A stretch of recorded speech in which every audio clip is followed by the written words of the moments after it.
each one that's gathered together here today. Lord, I pray, God, you give us wisdom and discernment, Lord, to make the decisions and to work out the things we need to work out, Lord. I pray, God, you be with Jack as he's sick, Lord. I pray you heal him, touch him, and guide him. Lord, be with our law enforcement, our first responders, the fire department, God. I pray, Lord, you help them, protect them, and guide them, Lord. We just want to thank you. We want to praise you for all you do in Jesus' name. Amen. Amen. We'll rise, and Kim, you want to lead us in the Pledge of Allegiance. Attention, salute the pledge. I pledge allegiance to the flag of the United States of America and to the republic for which it stands, one nation, under God, indivisible, with liberty and justice for all. So we're now in a session of work for the town of Taylorsville. We appreciate everybody coming in. And we will just go to Nathan Hester and let him lead on.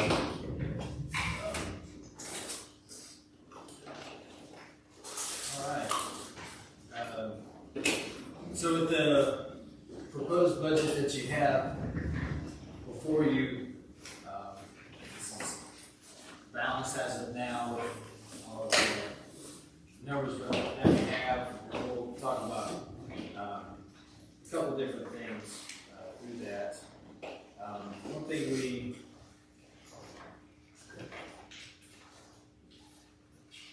really need to discuss is we have not obviously selected an insurance plan, and we'll cover that later in the agenda. But we do need to discuss the sanitation department and that fee, as we discussed at our last work session, with the increase from the public services. That puts us at about a $7 deficit. With expenditures and revenues, you'll turn to page 18 of your budget. That's the streets and sanitation department. Currently, we have the budget overall balance with a $3 increase. That is with $3 increase to the sanitation fee. That allows us to balance the budget. That does not give any room in the budget for any type of extracurricular spending. So that leaves it purely up into operations. So if there's any type of project that you're looking at us trying to start or finish, albeit there's not a lot of room for that. That does have the $10,000 in the planning and zoning department, which would be on page 21 for Main Street. Let's discuss both of those just real quick. I've talked to a couple different members of council individually and all of you. I do think it would probably be in the town's best interest to delay our application to the Main Street program for 2 more years to be a part of the downtown affiliate community program. I feel like with a lot of the infrastructure projects we're about to take on, the increased work capacity we're about to take on with some equipment we're purchasing to limit how much we contract out to third-party organizations, and the opportunity for us to get caught up on our audits, become a little bit more financially sound, and start looking at initiating some projects on our own. It would help build our application and our resume to apply the next program. So we can take these next couple of years and really focus on strengthening our organization in the aspects that we need to be more attractive as a candidate. So I wanted to throw that out there and get you all's options on opinions on that. I would like to, instead of allocating that $10,000 in the Main Street line item, put that in more of a broader economic development line item.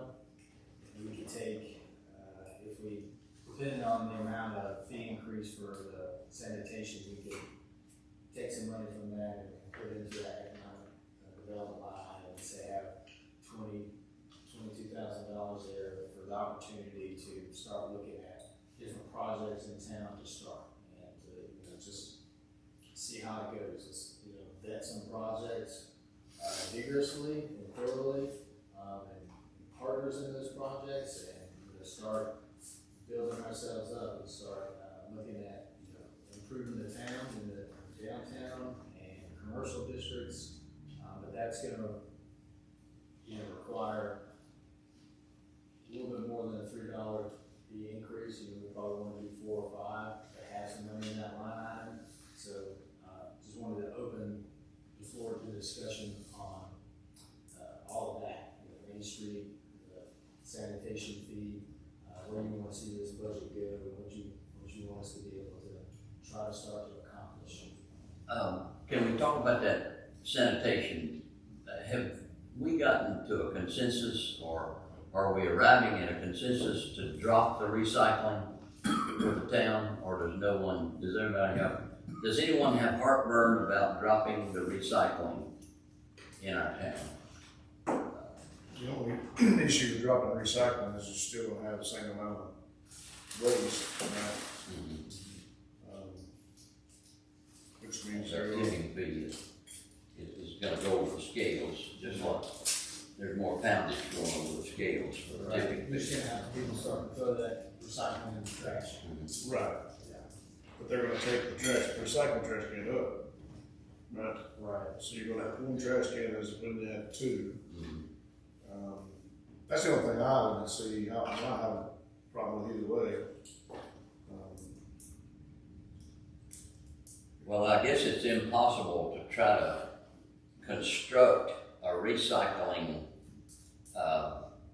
station here on this site at the back, or we don't have enough room for that, or is there a place in town that we could make a recycling station of sorts?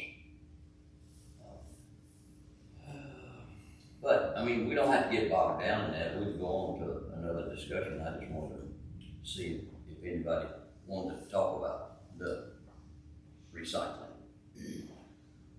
So what would that do to the cost? 67,000. Yeah, but it'll still go, Well, your tipping fees are not gonna be, You think slightly more tipping fees with people not recycling as much, they would throw away a little more, so, I would say somewhere around the ballpark of mid to upper 50s, roughly.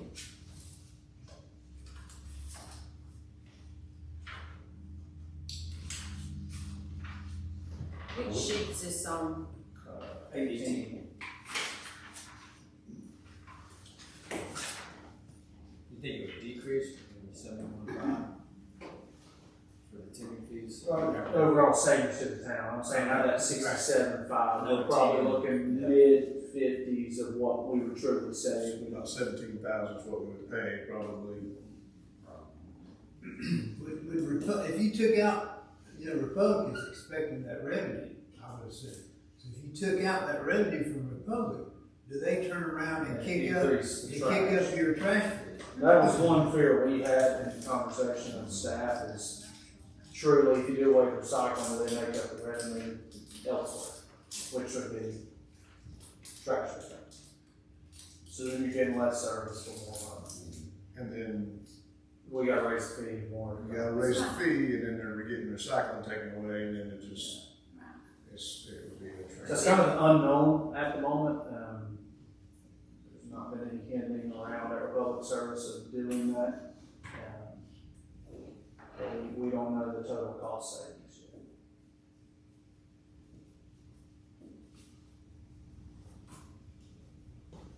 we don't have to make a decision today. We can defer it. Well, we need a consensus on which way to move, because we have our first public hearing for the budget meeting in May, so we'd like to have as much information as possible to present you as complete of a budget as possible.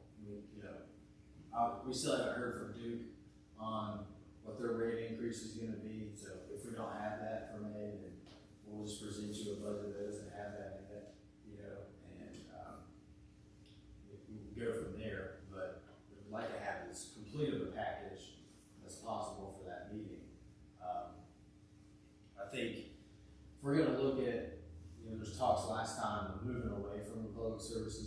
future and trying to find a different vendor, whether that similar size and company or more local, smaller size.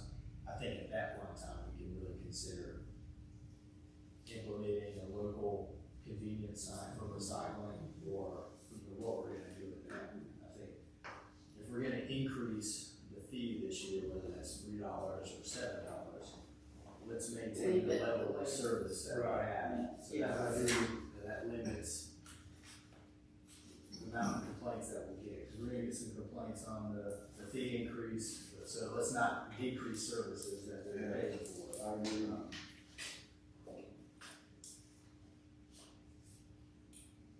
Yeah, I agree with keeping the recycling, keep it like it is if we wanna increase the fee.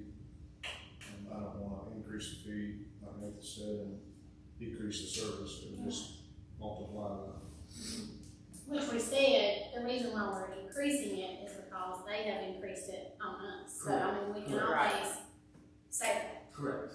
when the, Yeah, their fee has gone up, so. we have to do it, right? Our fees.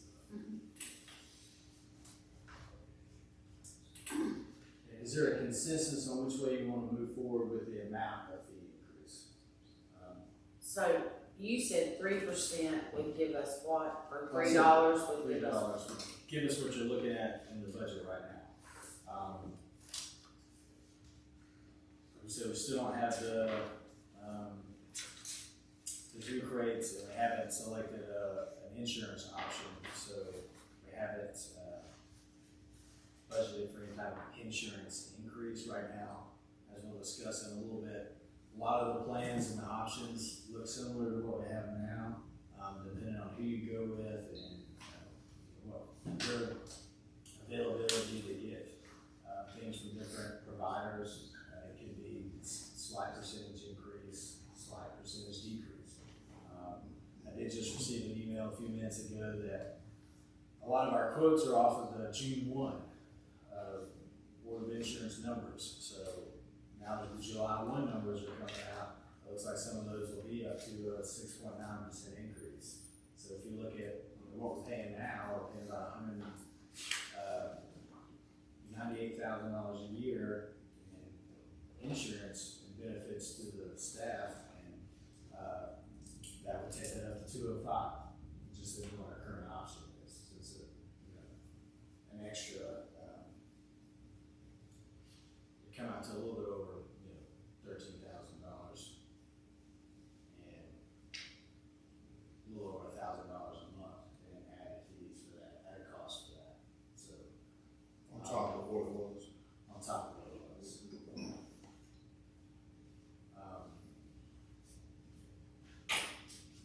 And none of them have offered to come in at like what our current rates were if they were able to get the business rather than the person who has it, or the group that has it. For insurance? Yeah. Yes, yeah, we'll go through that here in a little bit. If you wanna table, giving a consensus on the environmental fee until we talk more about health insurance and how that looks, we can circle back to that later in the work session. Well, what do you think would be a good, I mean, just covering it with the 3, or actually, giving us a little room? I mean, that's what I would think. I would think, $4 or $5 would be ideal.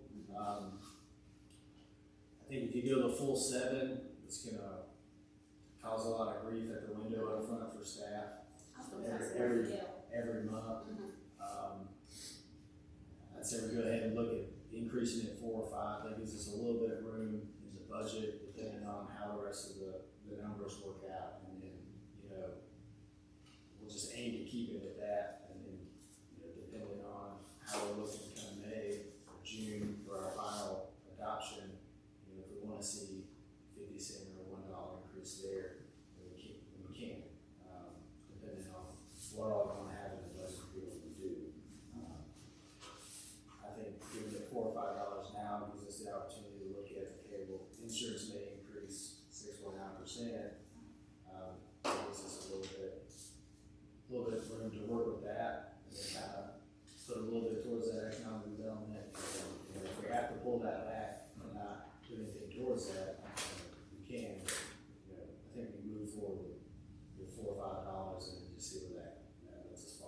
Is that suitable with everybody? That's on 1,035 customers. The water customers? Yeah.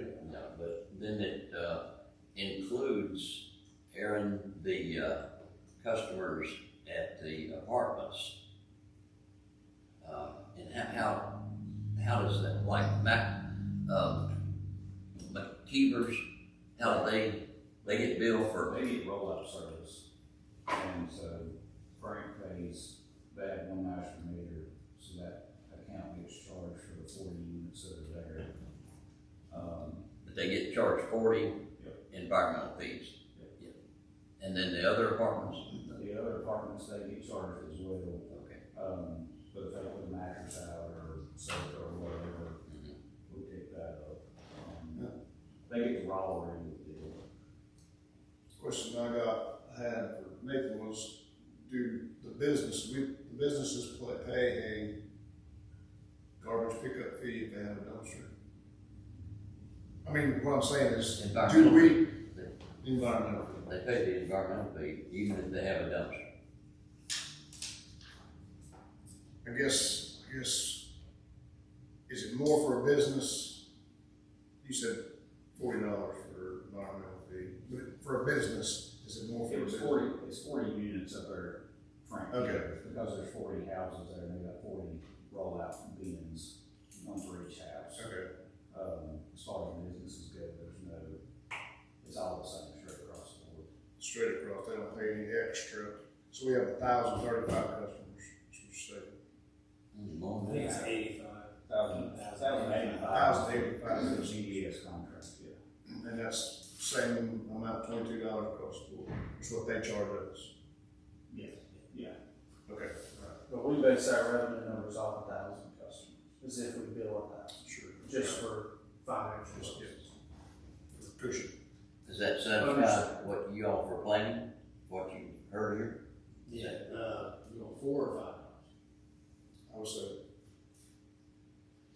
I'd say in the middle. This current budget is at 3. It's just- It is put together with This is 3. put together at 3. What's the extra dollar gonna do? Like, how much extra's gonna do? It'd be $12,000 per month, yeah. or per year. Per year? I was thinking $1,085 per month, So and that's what I was saying, we base it on 1,000, so it's just even across the board, 1,000 customers, $1 customer a month. So if we go up to $1 and go to 4, then that gives us about 22,000 to put in the downtown revitalization line item. Is that what you're saying? Yeah, we already have 10 there, so we have another as well. So I mean, so we'd have 22,000, so I mean. Yeah. Contingent on all the other increases, because we really don't have any more clause. So if insurance does indeed go up 6.9%. We're not gonna have any wiggle room if we keep it to 3. Right. So we need a little bit more to cushion it. We don't have any increases of these companies. Yeah, In the they're private they're gonna sector. go up.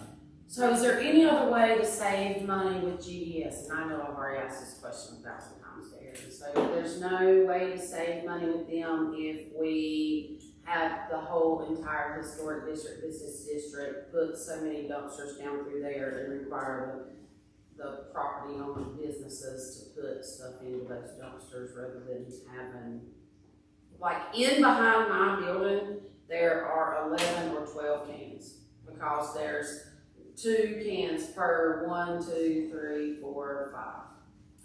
I would say 6 spots. no, because all of the buildings in downtown have water accounts, and that trash, the environmental fee goes on your water bill, and everybody downtown is gonna be utilizing that dumpster, or 2 dumpsters there downtown. So everybody's gonna be paying for that service for the public to come and use dumpsters, so everybody has to pay into that. I'm just saying it also helps with the other issue of cleaning up Main Street and you don't have blue cans sitting all over the place, random places. So the dumpsters that businesses get, that's on them. The other issue is the public service contracts based off of that 1,085. So without renegotiating that contract, it don't fluctuate month to month based off of how many trash cans they pick up. They don't count them. They just Pick them up if they see them. They bill us for 1,085. If they pick up 1,000, they're good off them 85.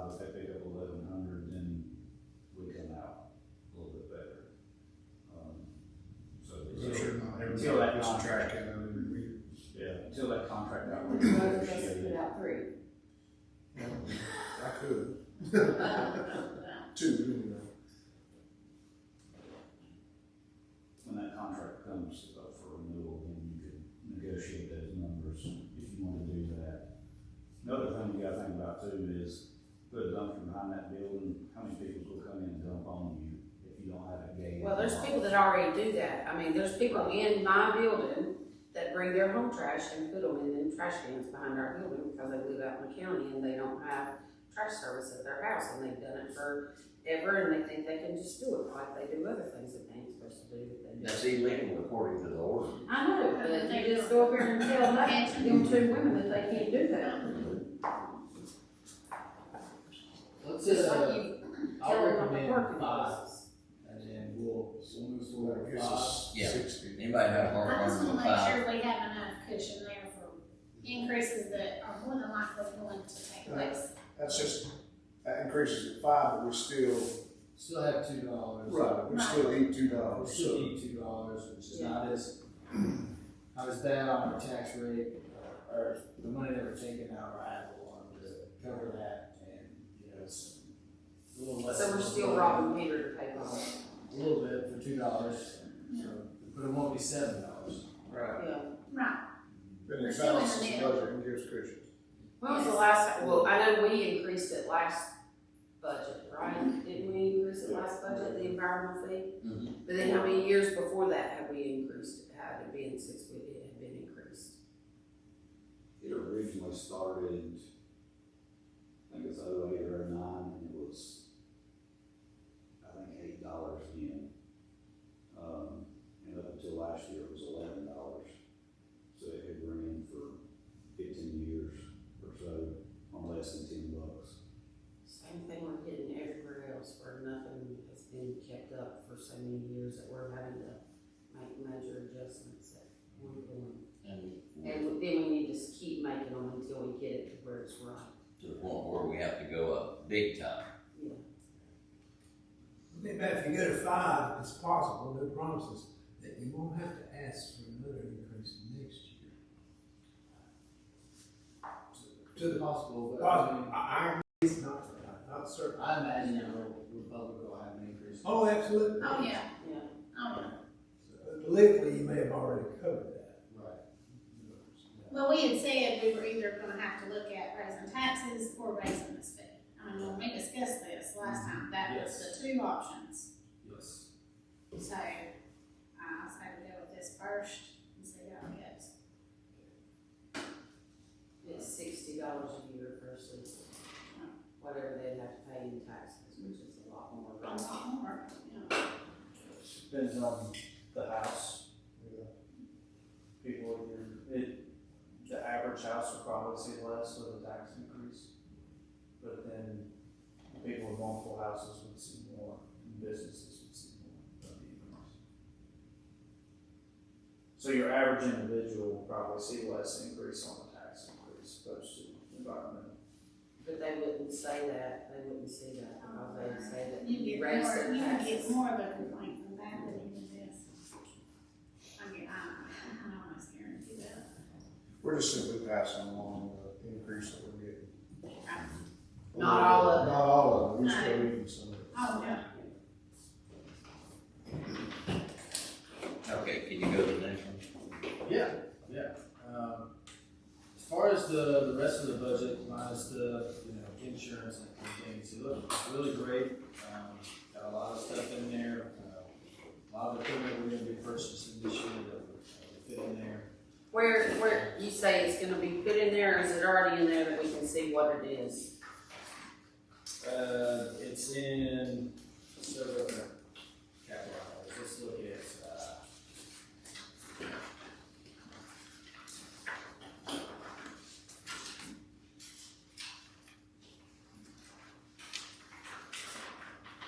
Page 17 is the first one.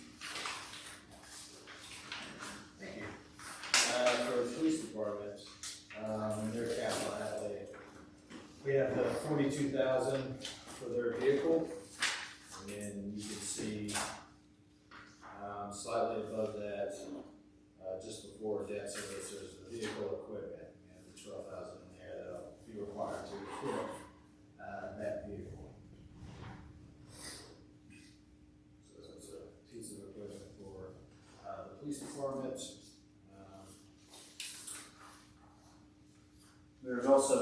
in the police department budget to purchase 5 new vests and 2 computers. That is all already included in this. It is not in the capital outlay line item, it's just made an equipment line item. You see some of my notes I made on the side there?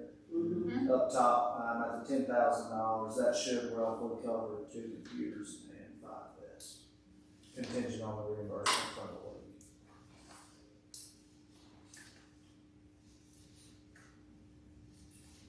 Now, we are absorbing the SROs this year Is that- Spot at 26.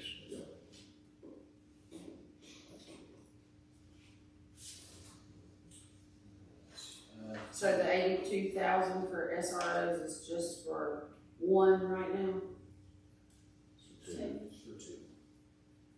Where are they? Total elementary and student success center. And so is that student success center person split still, or are they just at the student success center? Are they split in early college? They're split with early college, but the majority of the time is at SSC. Don't tend to have as much issues at their early college as you do at SSC.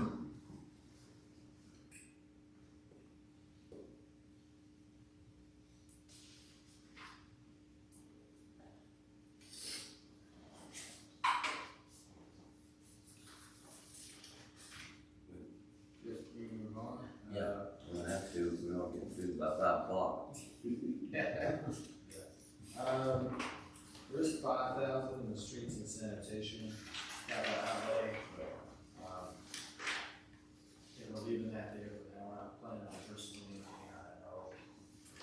Well, that was what we have to Bush House, but, Zach don't like that idea, so Yeah. water and sewers going. Or sure, we're gonna eat that. Yeah. Say that again. I didn't hear really. Not splitting assets between general fund and Okay. water and sewer. In the past, it creates an accounting nightmare. So what you have to do is to say you put 5,000, 5,000, well, they're 2 different assets. So when you go to sell it 20 years from now, no one's gonna remember it split, so then you're gonna sell one, just water and sewer. So it's still hanging in on general fund and we no longer have that asset. So it is really, they have tried cutting down and splitting assets. I know it gets hard between public works and water and sewer financially, but if we can start budgeting now, we're gonna do lawnmowers the same way, just find ways to purchase one in, from 1 year and one in water and sewer instead of splitting year after year. Right. So you're saying this 5,000 is in capital outlay for street sanitation, is what? Is for What's it to be? You're not gonna use it, not you're not gonna use it, it's just there. And let's skip past Parsons Way. Cemetery. Planning and zoning, we got 5,000 in the line item for the cloud permit software, we'll talk about it in a little bit, that's an online, permitting software for people who apply for zoning permits. It'll be less than 5,000 annual cost for us. That's something that we need. We move to page 21 on miscellaneous governmental operations. Since we're taking over planning and zoning, we're still gonna leave that line item in the middle of the 18,500 as a contracted service. That way, if we need to call on, Western Piedmont Council of Governments and their planning, staff to assist us in the type of, planning review that we need, just on a project basis. So the 18,500 is for actually planning and zoning, just in case we need it. Yes. I will tell you this, guys, on that issue, I know you want to spend money on lawyers, and I don't blame you one bit. But and this might be where the council of governments can be of assistance. So the zoning ordinance that we passed last May, well, it's only a 400-page document. Exactly. And it was set up for the county to administer it.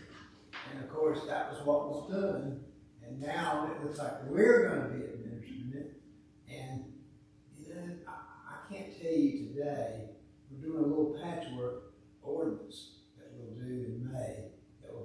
effective July the 1st, it says this ordinance, we have the authority to enforce it. I think we do, but still there's a lot of holes in it because it was set up for the county. And you don't want, anyway, there's not a clear answer. I'm just telling you, this might be what you have to do to get, you know, if you're gonna have a proper enforceable zoning code, which the General Assembly loves to make more complicated for the cities and towns. I mean, they are really making this hard for the cities and towns. But, you know, that may be an expense that you're gonna face. I'm just telling you. Well, part of it we won't have, part of it we'll have to keep with the county when it comes to the fire marshal and that stuff, because all those things have to be kept That's, in their office. yeah, that So- building code stays with the county. Yeah.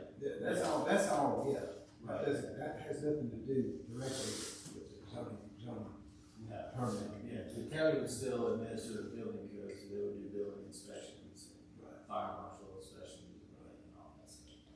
Well, let me ask a question about the county manager. Was this his idea to drop the zoning and planning for the town?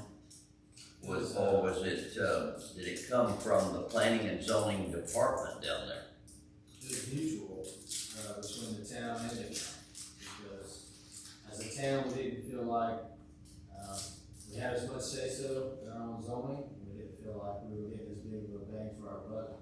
There's contracts with the county for it, that's also due to them having limited staff, you know, to enforce. And we weren't getting any enforcement of any of it. And, you know, and from their side, it was a lot of work on their behalf for not very much money to, you know, enforce things in the town and all over the county. So, it just wasn't a good marriage on that aspect, I think. You know, this gives us the ability to have more say-so. It will be a challenge to get things going, and we'll work through it, and we'll get it. But it was a mutual separation. Yeah, It's and just it like worked. I've said before, if we're gonna be a town, we need to be a town. We need to do inside. Well, that's true, but one of the theories of having the center down there, the services center, was one-stop shopping, where a person could go to one place and get the permits, get the building permits, and so that's not gonna be anymore. There's no one-stop shopping, they're gonna have to go from place to place to get there. Well, they're still having to do that anyway, because whenever they go down there, as far as zoning and stuff goes, they have to have a hearing down there, and then they recommend it back to us, and they have to come have a hearing there, so it never was one-stop shop anyway, you had to have approval by both. But on the staff level, we work really well with each other. You know, their planning staff is, you know, very communicable with us, and we talk about different things. So I feel like that relationship will continue through this transition. Todd did propose to me recently for the county to continue administering the planning services for a few more months throughout the end of the year to help us through the transition, you know, at no cost to the town. Consider how we don't have a planning board in place yet, we only have one applicant. We can't really enforce a lot of codes and have any public hearings and have a planning board that makes recommendations on anything if they're not there. So to help us get to that point, you know, he did offer that. I'm not sure where that stands right now.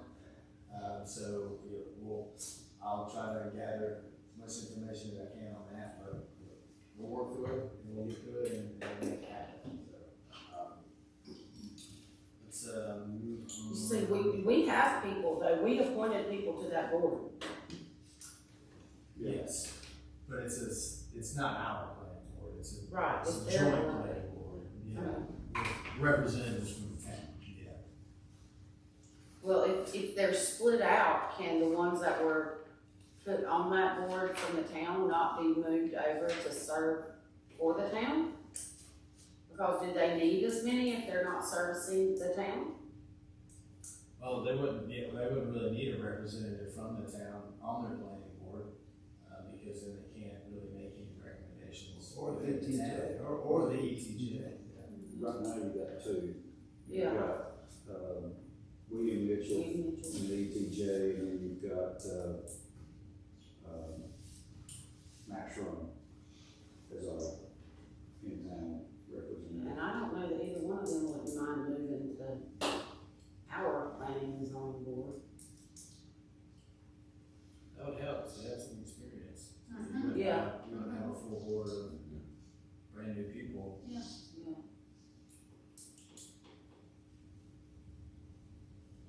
I would say Matt Strong's probably fairly knowledgeable about all that Yeah. stuff.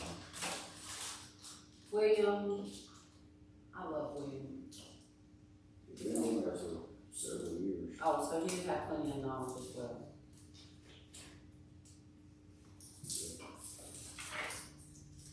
I'm not sure what he wasn't in there, our original one that moved over to the county, and we didn't have to switch. I recommended him way back whenever, how many years ago. Who was it, William? Neil Mitchell. He's in the ETJ. Okay. So it's that first house that looks like the National Lampoon's Christmas house at Christmas with all the lights on the roof. That's him. And, towards the bottom of the miscellaneous, we have the TCP software line item, which is a payroll software that's applicable here in a minute, 2,000 annually, and then our website has on the next page, 22, there's a slight increase in our allocation to the fire department.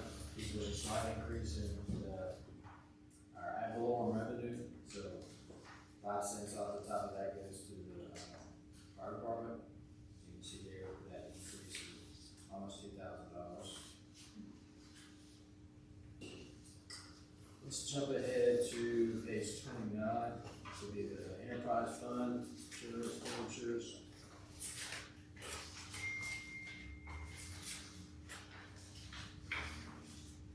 We look down in capital, you see the 134,000, which will include the purchase of the mini excavator. Does that come out? Is that gonna come out of the sewer? No, but you're right. Right. What page are you on? And what was the dollar amount again? 134,100. Yes, sir. It gives you a mini excavator. You gonna rent that out? I may know the guy. The trench box, right, does that come out? So the trench box to help with Luke and the guys from sewer department over there in the ground and compliance with Is there one that you decided on? He's still bringing information on that. He likes the ones with the hydraulic panels. That was what? The hydraulic panels, that way you can move them around, make it as big or as small as you need it to be. You don't have to just shift that whole big old thing back and forth. Right. Cause you got 3-foot hole in it with a 6-foot trench box. I was talking about the mini. Oh, the mini excavator. Looking at Bobcat on that one. Is that what this is? Yes. Okay. Yeah. I guess they've gotten better over the years. As far as I know. It was in all this. Oh, this is nice. So it's the very last thing. It's a single page. The one in your left hand, Oh, okay. it's like 3 pages. Well, trench box, mini excavator, and bush hog. Bush hog, like I said, yeah. We're just leaving it in the enterprise fund instead of split it. So we So can make, this is included in this too? yes, Okay. so we can make Zach happy. That water and sewer capital reserve fund, that's where, that's how the capital fee got established many years ago. Basically what it's for capital improvement projects, but that's never extended. So to this point, we've not ever extended it. So really, that's rolling into your fund balance to cushion your fund balance for future projects down the road. So every year, $20,000 rolls into the. What, the last few it has been, I can't remember what it was several years past, but I know the last 2 or 3 have been 20,000.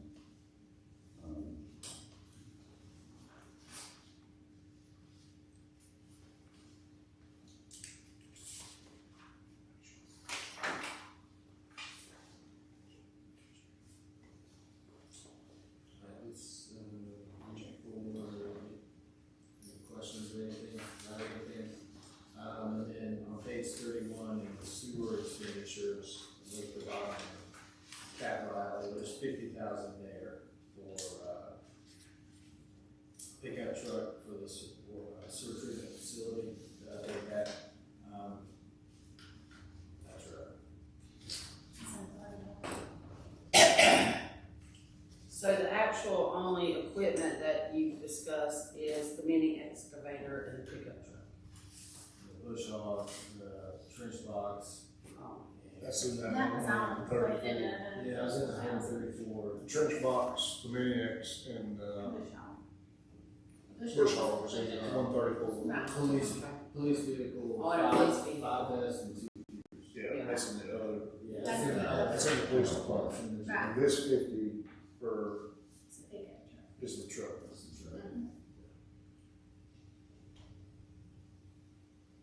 We can get a pickup truck for $50,000. Yeah. State We get a work truck. Oh, okay. That's a good deal. Okay. No, they're not, they're very plain and they're not the luxurious full seats and everything, but you can't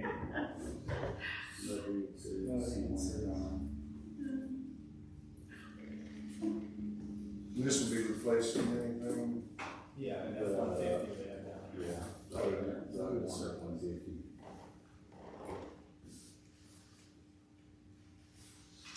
Then we did discuss last time a trailer to pull that excavator, but it's actually, we have room in the budget for that this year. We're gonna go ahead and purchase that this year, so we can have that here. Yeah. Well, you can. That's what I was gonna say. Drive up the street. Yeah. Oh, no, it's going to be slow. Any questions on any line items in the budget before we move on to just specifically contracts and stuff?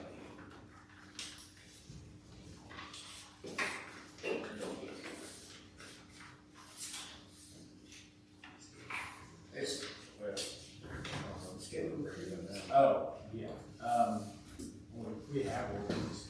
We've implemented,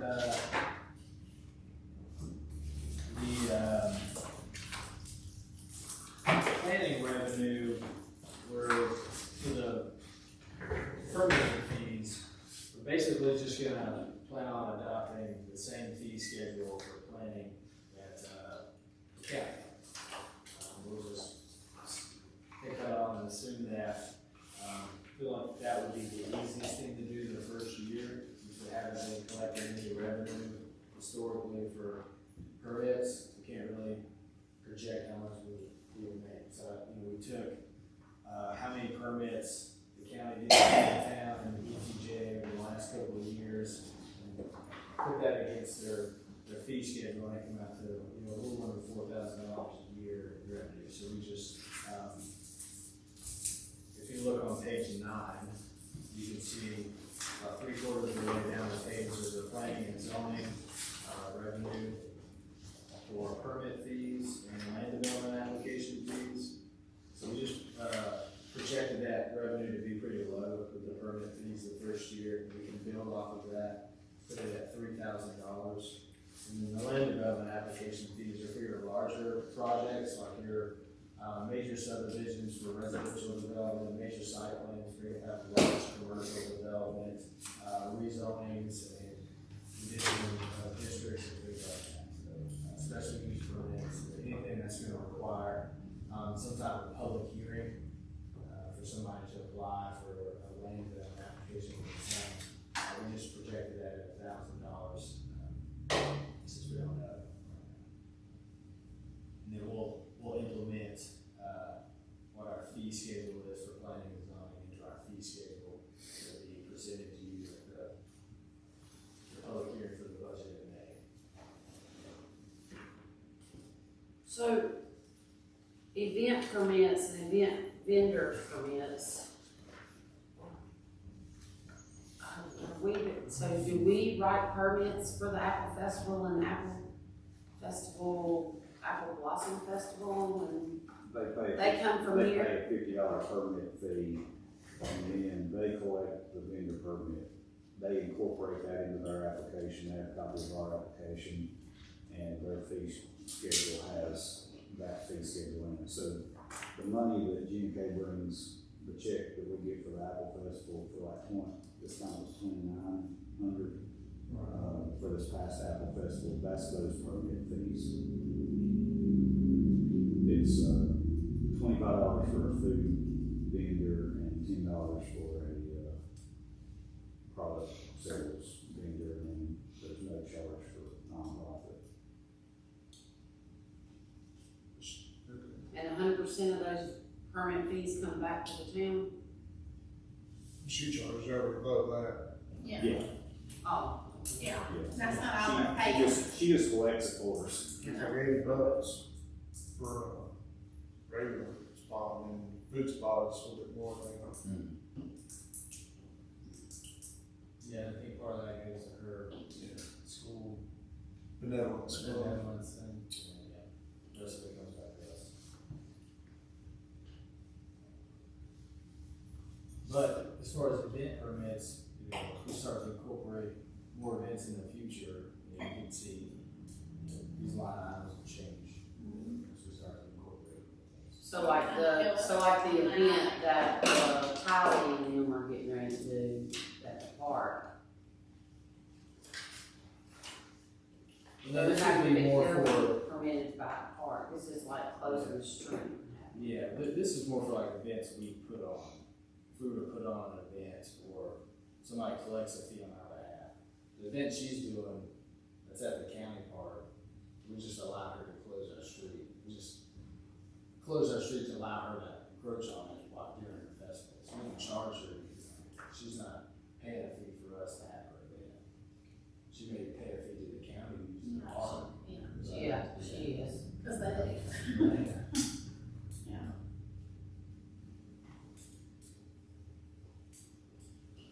All right, let's move on to the TCP software. This is something we wanted to present to you guys. This is a company that reached out to me. They'll, end of this year, we're supposed to be transitioning into Black Mountain, our new software. And they reached out to me about essentially a timekeeping software for payroll. We currently use paper time cards and fill them out once a week to submit to Nicole. What this would do, it then allows you to sign in on your phone.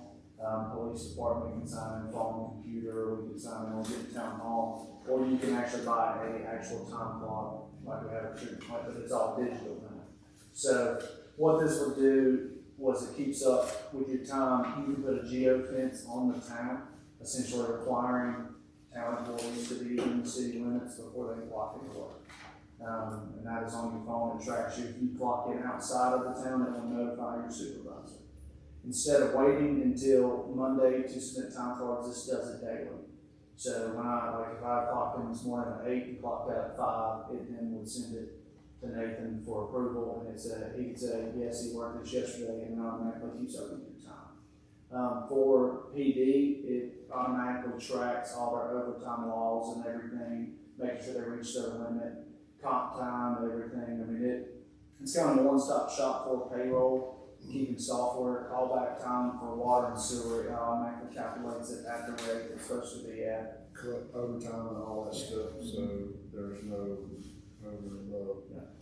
I mean, and then come Monday morning, Nicole will have a file sitting on her desk, contingent on supervisor approving it. And she would just go in, import into payroll, run payroll. The yearly cost on this is $1,350. There is a one-time implementation fee, and what he told me that was they kind of come in, see how you're structured, read your personnel, get all the essentially PD laws and everything, put in the system, you call back time, they implement all into a file. That way, when we book our time, you click a button and it submits it. So that is their implementation fee. It's one time. They can do this contract from anywhere from 1 to 5 years. I think right now it's a 2, maybe. I don't know if that's what this one is. He said they could do whatever. 1 year they would have to go to their board and ask for approval, but he said anything 2 or plus years, it's not a problem. But the annual cost is $1,350. Do you know anybody that's currently has this system right now? I do not. Me and Monroe talked about it. I'm wanting to think. He said they had worked with a lot of municipalities and stuff. I actually have a meeting with him tomorrow morning, so I can report back to you. We're not voting on this today, so I can have those numbers and towns for you. He mentioned a few off the top of his head that he worked with. I didn't know where they were at because I'm not. How much time do you estimate per week that is done just on getting payroll ready and processing? Supervisor wise, probably 30 minutes to an hour. PD's probably a little worse. PD's a headache. It truly is. And getting all their time cards in, and because you think night shift, and it's tracking, keeping up, and then you wait until lunchtime they process payroll, and that's just getting the time cards to Nicole. I mean, she's got to sit there to run it and put it on the system. It's automatically. So it's pretty much kind of a whole day. It's at least half a day work, so 3 or 4 hours, I'd say minimum. And this would cut it. It would be relatively quick, because you can approve, like for PD, if they work that night, Mike comes in the next morning, they've already, like when they clock out, it sends it to him, and he just approves the time. So then it starts building the file, and then Monday morning, everybody's already done it, everything's already approved, you just export that file into your payroll system, and it's done. Who all sees, like, the police department, Mike approves it, who all sees that in the office? Just Mike, or the police department? There might be an administrative person who can see everything. I'm sure you can set up different, people can approve different hours and stuff like that, but typically it's supervisor and then it gets passed up. Probably me, I would have the ability to see everything. Right. Each department has to be able to see their department. Well, that's what I was kind of getting at, is the multiple eyes on, not that I care to look at it, but just that, things don't happen. Probably. Transparency. Accountability, that's what you're. Exactly. Accountability. Probably Nicole and I would have the ability to look across all aspects of the software, and then everybody else is just leave their departments. Is this cost already budgeted into the new budget? It is. Yes, ma'am. And I'll say a lot of your, government offices have done this, like the school system did this almost 10 years ago. Yeah. Went to this digital, it's very similar to this, Yeah. because it was such It a. really helps us keep, Time especially in the consuming. police department. Yeah, I mean, I see the benefit of it. And actually, it keeps you more accountable, because it's computerized. I mean, you can It's judge not like it, you know what I'm saying? Oh, I If it's- increase that time, I don't know. Yeah. It actually, and if you needed data to prove something, or, just data, it's great. And it's got the whole PTO schedule and stuff in there where you submit it and you ask for approval that way. And then I'm sure it logs into a calendar so you know who will be off and when. I mean, for the price, it's very affordable, a lot cheaper than I thought it was gonna be. It's $100 a month or a little over, I mean, relatively, what, $10 a month or so. Less than Does it keep up with comp time? It does. So And we've got a policy on comp time, don't we? We do, yes. So then you can set caps, kind of like our personnel policy, where it notifies specific individuals, and it's pretty. But they have to take that time. If they reach a certain time period, that person has to take that comp time. If available within the workforce, yes. But then you can, the only additional thing we talked about doing is getting an actual time station for public works, very similar to what they've got. That is an additional cost that is not in here as of right now. You would purchase the piece of equipment. He said they were anywhere from $1,500 to like $3,000, depending on what you wanted to do. So I talked with him tomorrow morning. Aaron thinks it would be very good for public works to have it. That's what they're used to. It'd be like you walk in, put in your account, your number, and then you just clock in. So it'd be the same routine they've got now. We just have to purchase that system. But if the rest of it's digital and you can do it anywhere from your phone, why couldn't you just put a computer there and log on to it rather than buying their? We've talked about both options. We don't have a computer. We'd have to buy a computer, and having a computer just sitting there inside the shop just opens up more opportunities. We supply phones to full-time workers, but not part-time workers. So then you're having to put something on their own personal phone for timekeeping purposes. So what would you do here at the police department? They have their computer in their car and their town machine.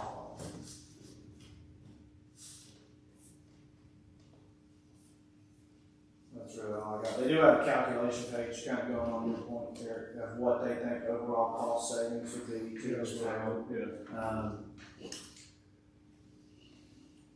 I have reviewed this heavily.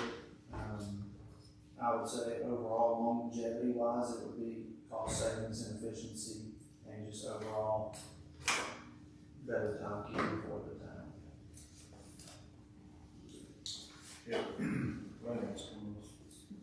Planning. Yeah. One thing that might help you with is, this is some of my experience, so what happens is that some employees take advantage of any timekeeping system, and then they make a claim for overtime that they didn't get paid.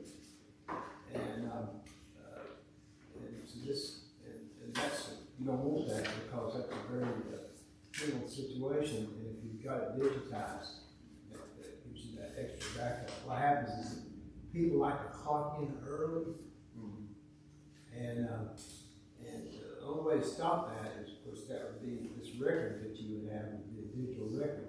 And of course, that has to fall on the supervisor immediately. The supervisor can't. You know, somebody likes to clock in 20 minutes early, 30, whatever. And then they claim they didn't get paid for it. Question, just off, at the same kind of, y'all get, I know we pay like per year salary, but is it based off hours worked or? I mean, it's a dumb question, but it's. So it depends on the employee. Right. Is the question. The majority, I would say 90% of the employees that work with them are hourly employees.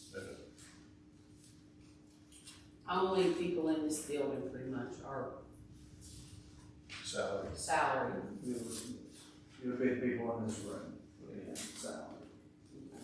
That's what I'm asking, in this room, so y'all are salary, you get paid a certain amount. So this really doesn't affect the people in this room, but the employees the other employees like the police officers, sanitation.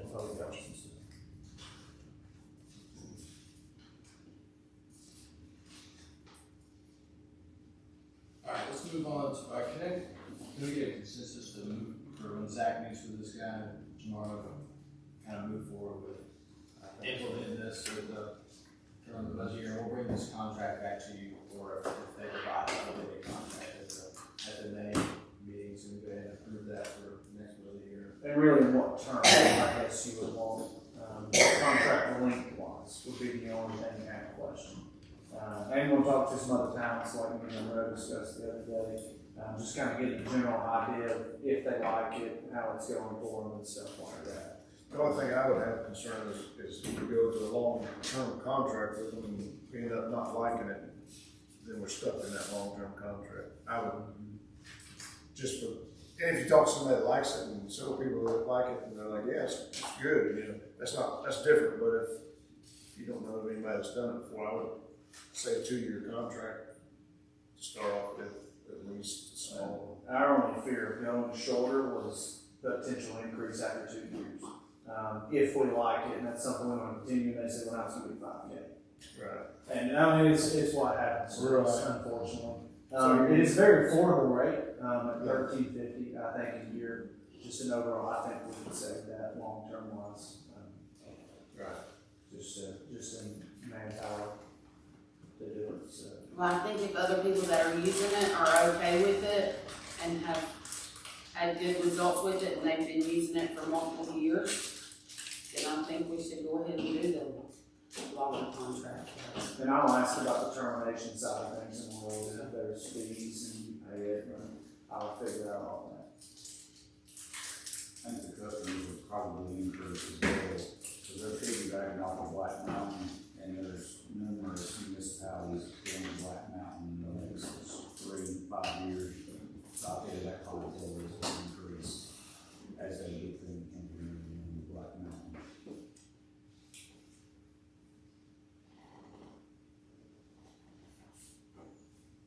So we were already supposed to be going to Black Mountain We are there this year, roughly around September. for other stuff.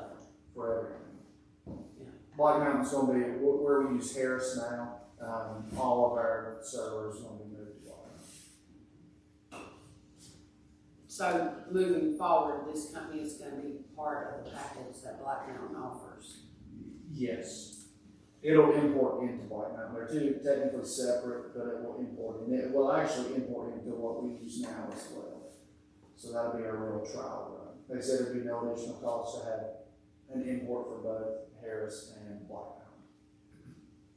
That'll just be part of their implementation that they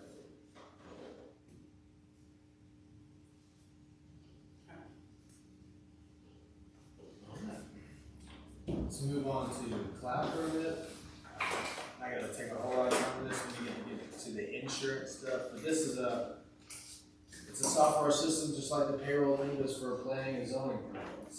It allows you to have an interface on 2 sides. You have a customer side and an administrator side, to where people can apply for zoning permits through a portal. That'd be linked on our website. They can submit their application, their plans, any plats that they have, engineered drawings. If they want to submit an application for rezoning or special use permit, conditional districts, any of the larger things, this software system can handle that. And since we're bringing this planning and zoning back in-house, I think this is something that we should integrate in. It would help me initially taking on the workload, but as we look in the future to move towards adding a staff member to handle planning, we have this already implemented, things we come in and learn relatively easy and help them in handling the amount of permits and cases. So it is a annual cost of first year is $3,700 and it does increase a little bit each year for the first 3 years to $3,848 the second year and $4,000 in year 3, and then there's a $1,000 implementation fee. So the first year we would pay $4,700, and year 2 would be $3,848, and year 3 would be $4,000. So that $1,000 not every year, it's just. No, it's just 1 year. It's like the implementation fee you had. The initial. The initial. Yeah. Times 7. Yeah, right, yeah. This is already in the budget. Yes, ma'am.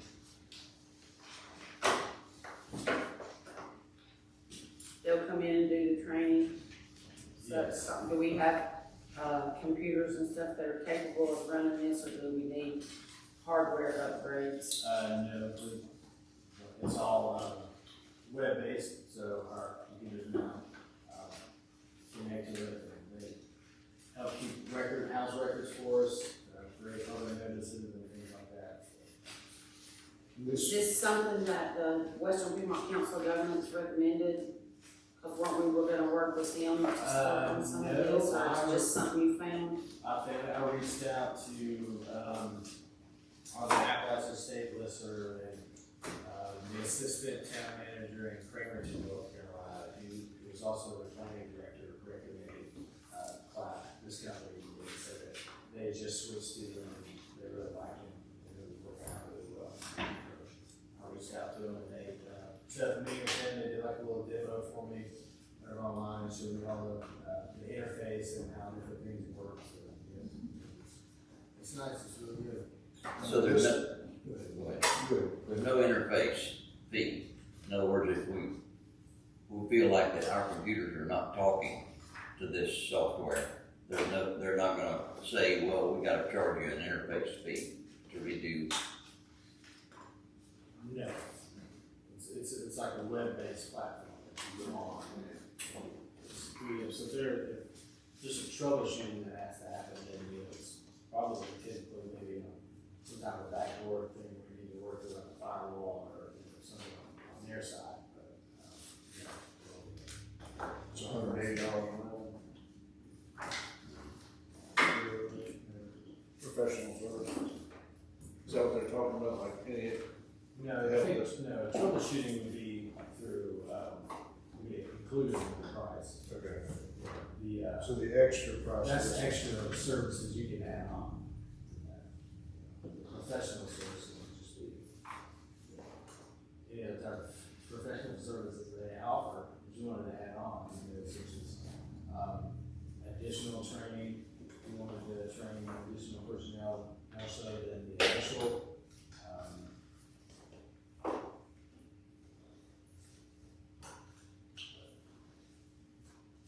But if we go ahead and get that, and you're already trained, then when we do get someone to do our, Yeah, I can train.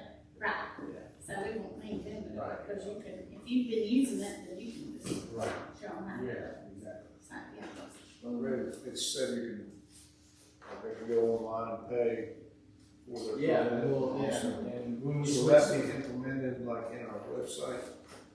So that we all integrate in our we'll have like website? a planning and zoning page, and you can go to that, apply for your permit here, pay for your permit here, and that, they should be able to talk to Black Mountain and how we set up our, payroll system online, for, utility fees, it'll be the same thing, you can go online and pay for your utility fee, you can go online and pay for your zoning permit, once it's approved. Really, yeah. Yes. Much more efficient.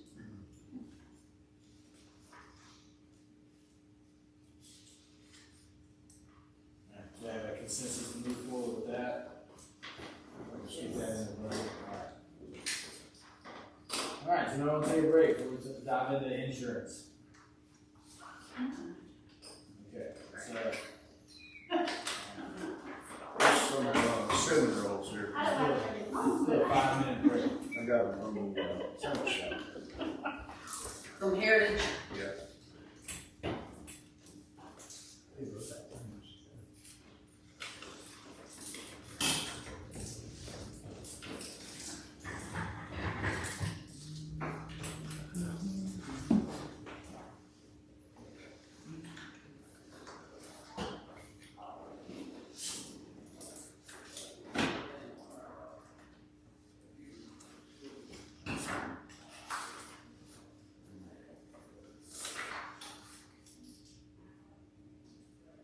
I had some experience with Mills River.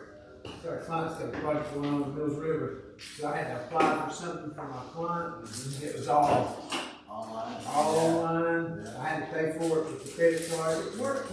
I don't know what the software was, but it worked pretty good. Now, what I was asking for is pretty simple.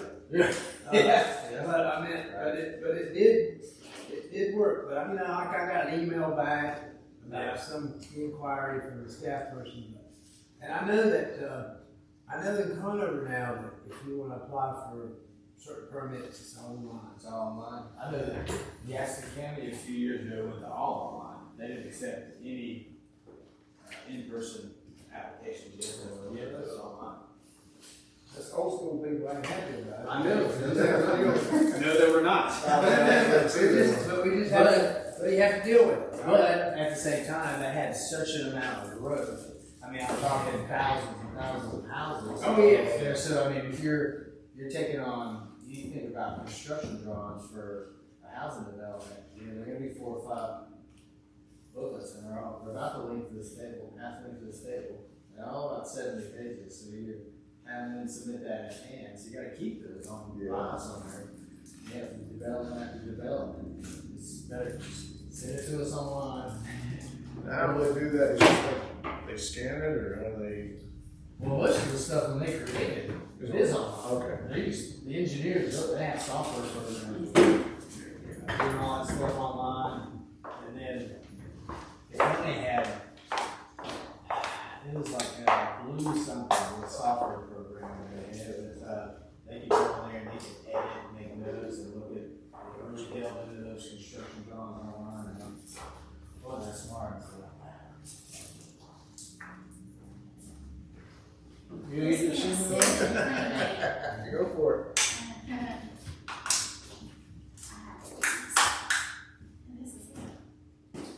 You want to play? Okay.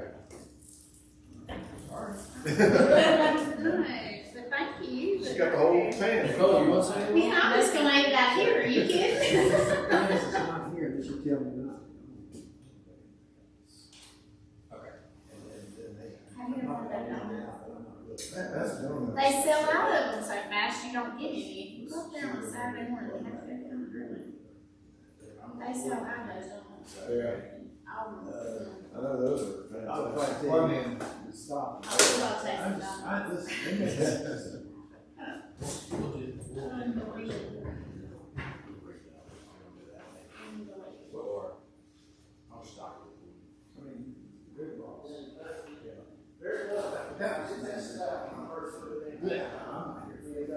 Oh, yeah. I get it. It's It's four, I said try for, that's You're right. right, yeah. I mean, many times. You just give me the nod. Yeah.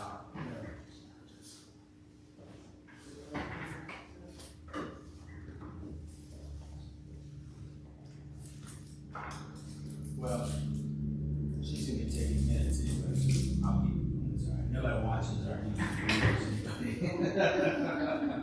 Well, I don't mind. It's just, Yeah, just bring it, it's good. Did you get, did you go to the annual meeting? I ended up being at the Territorial, Alexander County Planning Board meeting. Because we had a text amendment that we were gonna consider in May. I wanted to be sitting there in the meeting. No. And actually, Amy called me to present it to the planning board, so I was like, yeah, I wanted to go there. Uh-huh. I had signed up to that. Yeah. And, no, I've been to one of them. That's right, that's right, there was a house full of people. I've never been to one after It's so that. good. I've been into the convention center since they Redone redone it, looks nice. Yeah, it is. it. So did everybody get to go? No, no, just Kim, Nathan, myself. Oh, I would have been there. That's a good You were in representation. Yes, they got third. Third? Yes. She was so glad, because that was her last time. That's it. So Mhm. she was glad. No more cheer.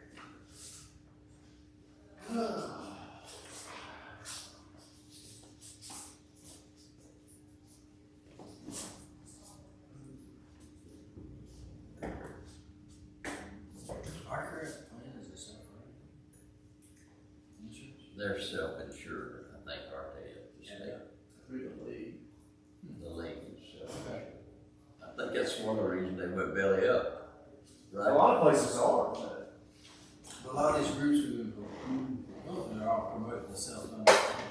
Conover was self-insured for a long time, a lot of local governments are. but I don't know when, I'd have to go back, my recollection is then, Are there waters in there now? but at some point, then they jumped to the state pool, or they jumped to the state. Look at you. Yeah, I appreciate it, sir. Y'all found the plates. I looked for plates. They were sitting out on the thing in, You make me. You like cars? Yeah. I know a lot of them learn guitar stuff. It doesn't matter. That one does not like Yeah, code I law. said He to won't me, forget it. I don't much have going. I don't much have going. Talk about being trusted and it's it's a nightmare. it's a tough thing. Yeah, I'm not gonna get it. But I got, There you are. you know what you do is a small They're not business, good you know, do that. I'm the way too.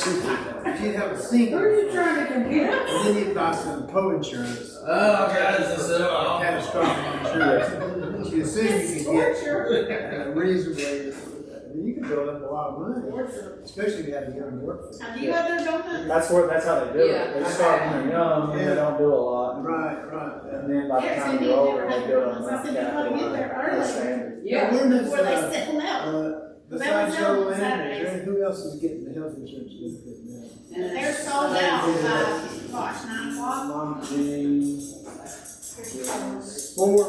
Where is that in the budget? it's on the retiree. And No, that's what you have to do You Saturday. don't have to tell me this, but we got You six have to hundred. get there at 8 o'clock. it's split depending on the. Okay, I'm just curious. That was the first technology, but they got it in It's stores. worth it. Yep. We're getting that one. I mean, they'll have those too, but they'll be fresh. Yeah, but what's that make you get fresh? But it's split depending on what. Where they retired from. Donuts are So where just- Joe was half and half right work, and she's gonna split between general fund and Oh, overseas. Have you had that sandwich that has? So Gerber? It's got the apple butter on it. It's Oh, I haven't turkey, had that one. turkey, Havarti cheese, and apple Give me one butter. there. Tasty. Oh, You yeah. would not think that would be good. There you go. Cranberry. I was kidding, but That's, Oh, well, the apple butter is what sends it off. I mean, it's just. They're at that Heritage Deli, the little deli that's come by the mini ones. Yes. Reminds me like. Run by the grocery store. Yeah, Where is it done? Between, Bojangles and Wendy's. Okay. That little strip, Okay. yeah. I'll give you this. Oh, it's good. That's where those come from. Oh, okay. Yeah, their sandwiches are incredible too. They have it like that, just open through lunch, is that all they do? no, they're open No. at 5 Oh, you o'clock. just want one of They have them. breakfast. Yeah. Yeah, they have breakfast. And they have a little coffee shop That's in a there. good That's a All good. right. Alright, moving on to insurance. These first few pages are options that were provided to us through the Hill Group. As you can tell on the first page, the first line, the Aetna current, that is our current plan. So you can see that we pay $194,868 annually. And the prices listed below, depending on the options that follow this, or what the annual cost to the town would be. Now, there is a premium credit for the first year through the Blue Cross Blue Shield options of $15,000 that they are providing to, I guess, local governments or customers and switching to these different options. So you can see all the way to the right, we have percent change versus our current, and how much more or less we pay annually. Well, all of those look like savings, are they not? They are, because you're getting a $15,000 credit. I mean, but even the ones below. I do believe that's negative, correct? Tentatively before the increase happened today. Oh. So these numbers are subject to go up again. Right. We just wanted to present you with the numbers we had so far. Do you not think that Blue Cross Blue Shield is offering that kind of savings due to the fact that they just lost the whole state? Yeah, Yeah. still system bad. You know, state is no longer Blue Cross Blue Shield. They were great one to do. Yeah. I just want to believe and. Yeah, I like it already. Yeah, Blue Cross, I mean, I think I'm not Blue happy Cross with Blue Shield, any option with that is, I might want to get that. Let's go to the next page. You can see the different options for Blue Cross Blue Shield. Currently on the left, that's our current plan. So the individual deductible is $2,000, and then we have a $650 HRA. So once the employee reaches up to $650 in their deductible, the town covers the rest.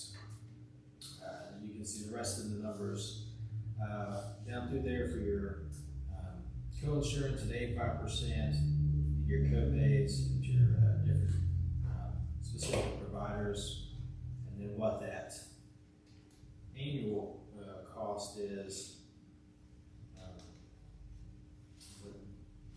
and monthly cost to the town for the employee at the bottom. You can see that all the way across. Our current plan is $691 per employee. Brings it to a $62,239 cost per month, and then to the $194 a year. And you see it across the board. The option one, which is fully insured plan, level funded, a little less, but the family out-of-pocket max is higher at $8,000. Your co-pays are higher, 25, 50, and 50, and 500. Option two, $0 deductible, $1,000 out-of-pocket max, individual, 2,000 family, 100% co-insurance, and your co-pays are relatively the same. A little bit higher cost to the town. Which one, can you remind me, was it again that they said that there was no, co-pays or something? It's the next option three. That plan, basically what they do in that plan, they purchase a catastrophic plan from Blue Cross Blue Shield that everything's free, but everything goes to the deductible up front. And once you pay the deductible, then, well, really, once you pay your final out of pocket, $12,000, it covers everything 100%. It's the cheapest plan you can get. They take that plan and then they buy a secondary insurance plan that basically covers that $12,000 per employee, making it ultimately free. The way they sell it is, it's like buying Medicare Part B, C, D, E, F, whichever one.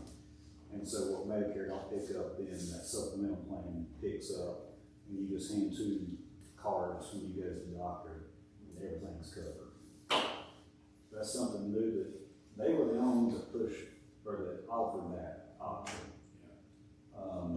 But really, So it's a co-pay assistance program. really, it's more of a deductible assistance deal because there is no copay. Everything just comes off of the deductible.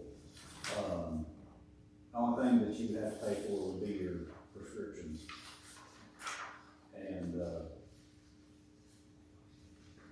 So you would have to me, we talked about the concerns with the networking and everything. But as long as it's, they're calling it the alliance benefit, if it's covering your out-of-network stuff too, realistically, there's nobody that you can't go to and get coverage with this plan. It's a pretty ingenious idea that they've come up with. Now past that first year, who knows what it is from there, and that's what. That's what. Don't know what it is. Yeah. True. So even with the $6,000 deductible, you're not really. How are you meeting that when you're not paying anything towards it? The other insurance is The other paid. insurance is paying it. Yeah. So one insurance doesn't cover the other one, Yeah. so it washes for the employee. It also takes the market out of the equation. Well, we set aside right now as a town $10,500 a year for HRA funding to help offset the higher deductibles, which we put in place because of the premium, the amount of savings in the premiums in years past. By going to a higher deductible, you could have an HRA set up and you still come out to the good. I think that 1 year was about $30,000 difference. When we changed to a higher deductible, it still offered the employees the same amount. We just took a risk on as the town itself to cover those. But with this plan, you do away with that, so really you're saving an additional $10,500 out of our budget with HRA that doesn't show up on this sheet.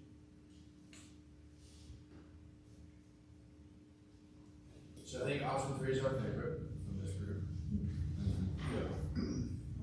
And all that's the reason. I mean, it's That's so nice.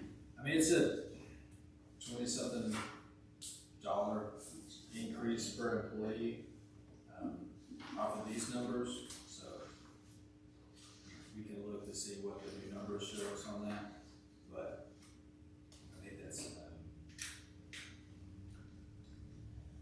the best benefit that we can, the best plan from this group that we can provide to the employees. How long is the $15,000 credit good? Just for the 1 first year? Just the first year. This group, though, too, this Hill group represents hundreds of companies, though, and they pull everybody together to get their rates. Pretty much like the league done. They were them and Mark Curry and I don't know what the other group was that you talked about. Gallagher. They do it as groups versus your local agencies doing it, selling us just as a town. So if we, theoretically, if we had a bad year next year, hopefully the rest of the group had a good year, or it helps offset it so that you don't see a dramatic change. And they have the ability to sell us better because they're selling all these employees versus just 23 employees to it.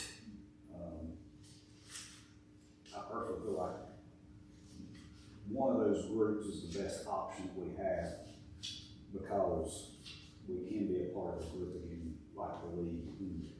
And with the league, we didn't really see any increases premium wise while being a part of them the way that we did when we were a few years before, at least with Dustin and Blue Cross. It was every year you knew you was getting an increase. And with the league, we went a couple of years without ever getting a premium increase. Now, we already know insurance is skyrocketing, so you're probably going to see one regardless, but maybe being part of a bigger group, you won't see as large. And they'll be at the table for us and sell us to whoever. They even mentioned trying to, when it comes time for renewals, hitting up Blue Cross on the 15,000 to see if they would do it again or if they would do something else to keep us. But this is not through any local agent. This is a nationwide. This is the one the league.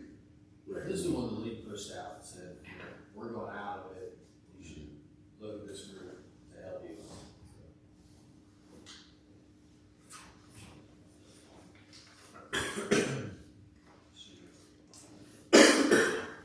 The next page had some options from Cigna, but we didn't like any of those. They're cheaper, but I didn't really feel like the coverage was good. And then he had, the next page was Peruche Health. We didn't feel like those would be good options for the town either. So we'll move on to the next one, which is all Aetna stuff, so we're gonna skip over that as well. We're not gonna choose that now. And we'll go into the next page, which is page 76 of the agenda packet, which is Delta Dental. You can look on the far left again, that's our current plan, and what we are offered through Delta. The next two are options with orthodontic, and then the far right is Delta Dental without orthodontic. Yeah. So you can see we, individuals $50, families $100, you get basic and major. Annual maximum is $1,500 a year. Preventative, basic, and major is 180 100% on exams, 2 calendar per year exams, 2 cleanings per calendar year, 100 or 80% coverage on everything down through there. And age limit is for dependents is 26, and currently we pay out about $38 a year. A year for employees. Month, sorry. The next one with Delta Dental 2 is $31.03. This is a decrease in price, but we're able to include orthodontics at 50% and $1,000 lifetime maximum. So would this be, is that like a family plan? So like, I'm just trying to see why we use orthodontics. Most people don't have orthodontics once they're working for the town of Taylorsville. Yeah, we would provide it to where they have the option. To pay for it to add their family. Well, they'll have to have it, so we can't say either or with orthodontia. We either have to provide it or not. So if we provide it, then staff has the availability to carry their dependents and have orthodontia coverage at 50%. Okay, so but they would pay the cost to add their family onto the. Yes. Yeah, we don't cover any dependents. I was just trying to figure out why we need orthodontics for grown adults. The weird thing is, it's the same price. With or without it? Yeah. Well, it's a less price, it's $31 a month for the Right. employee and Delta 2. Yeah, the two. Yeah, and the third, it's a little bit more. Yeah, it's about the same price. The two, you just drop you don't pay as much on your major, or and your maximum's Right. $1,000. Yeah, if we were gonna include orthodontia, I would recommend that we do the third option, because then you still covering your major, at 80%. But they don't have any package that has out of network. Or that's what I'm saying, that you don't have it. No, Okay. no, I'll never. They have a funny network too. Oh, I know, because I have it. And different carrier, or like Kayla has it. So the boys are on it through hers. Yeah. But it's nowhere near the coverage that ours is here at the town. I don't see how they have ability, but it's coming through, I think theirs is through Tennessee versus, because their insurance is Blue Cross Blue Shield of Tennessee. And it's also only $26 a month to carry in versus if I try to carry in, it'd be $50. Wow.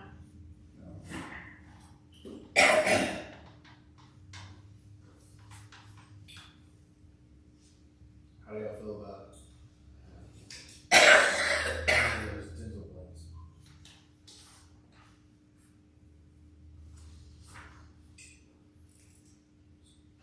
Is the current deal through Delta. Yeah, well, yeah, it's through Delta, the lead contract is with, yeah. Is it a separate contract or same? I'm not sure. I guess they were a supplemental insurer. It's like an option that you could elect as a town. In other words, you could choose to have them or not choose to have them if you had the lease contract. Yes. You know, you could, In other words, you didn't have to provide it, but you could, that was a thing you could provide. yeah.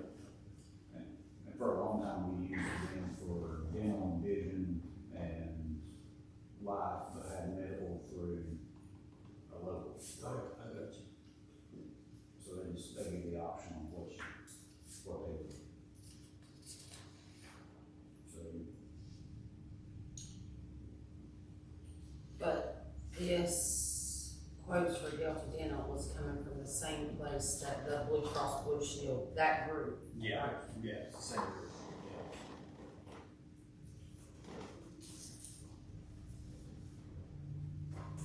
I mean, I think we need to offer a dental and a vision package, because we've offered that before. Yeah. Yeah, I would not go with that. Go away with any of those. Alright, let's move to the next page, which is, vision through VSB, which is who we currently have. Currently we pay about $12 a month per employee. Get one, exam every 12 months, get an allotment for either frames or contact lenses every year. And each one of these offers about the same. I would say the VSP Premier Plus is the closest to ours. Just a slight increase to $14.44. You get 160 allowance for frames, and then necessary contact lenses are 160 allowance. We're all pretty much about the same plan, just a little slight increase, $2.24.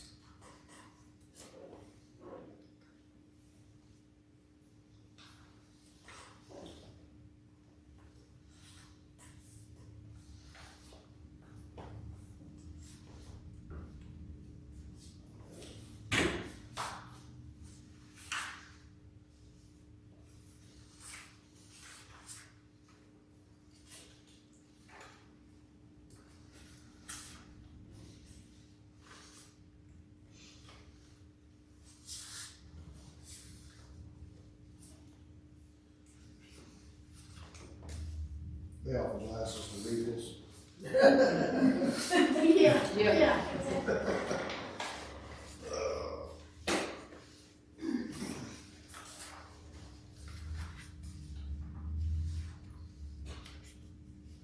Alright, let's skip forward several pages. This next one is just random demographic information for the town. Let's go to this page. 83. Yeah, 83. This is just Delta that started doing their own vision stuff. They also use VSPs. But this is just what their plans are. We went through Delta Dental and Vision VSP. This is also through now, or was this through somebody else? I don't think we're to the gallery page yet. Yeah, It's we're not next to the after this. I think this is if we wanted to do this on our own. Let's just skip over this page for now. We'll move forward to the gallery page. So, Eric, you need to bring out your glasses for page 86. Give me a six. Yeah. I'm not putting my glasses today. Little flashlight, Yeah, additional light will go. need Aaron to hold it for me. Yeah. Yeah. You put one on and one on the other. Yeah. We can see. This is the Blue Cross Gold 2000 plan. Showing that the employee would be, per employee would be $591 $1,000.42. The annual cost of the town would be $169.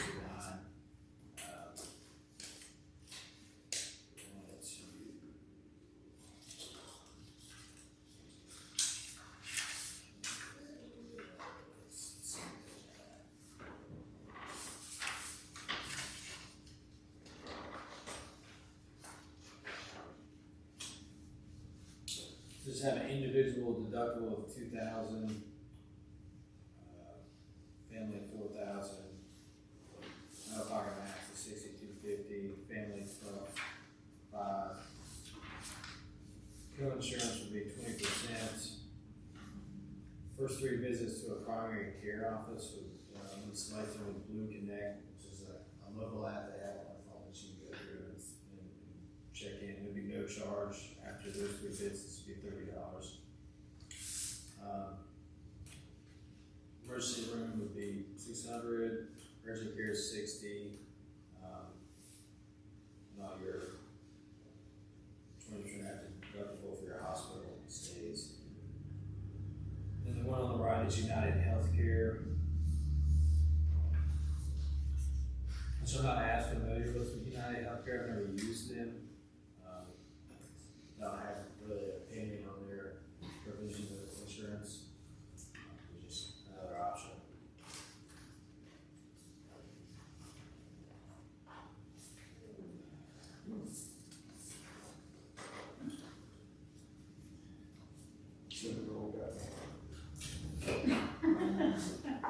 If you do look at the next page, 87, you'll see more Blue Cross Blue Shield options.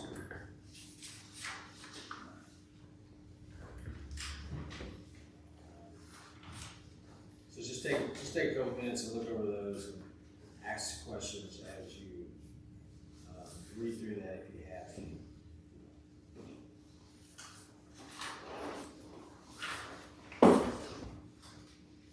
So what do you think of these Blue Cross Blue Shield plans compared to the ones that were presented by the Municipal Benefits Alliance? Because this is Gallagher's numbers. You have a preference of the ones that which company comes up with?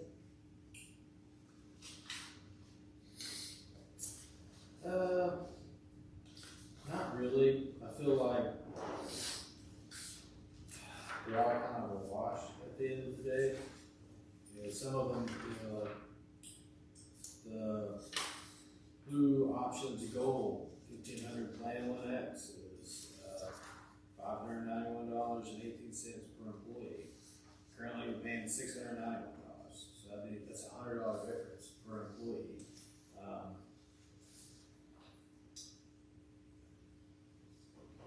But your co-insurance is only 30%, and in network in that plan where currently for us it's 85%.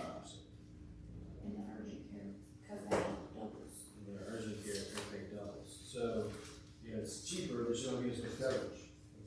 You're not paying as much. Right, so, and it's kind of like that, to be quite honest with you, through the rest of all this stuff. Like, it's just kind of in and out of the weeds about different small things here and there, price differences and stuff.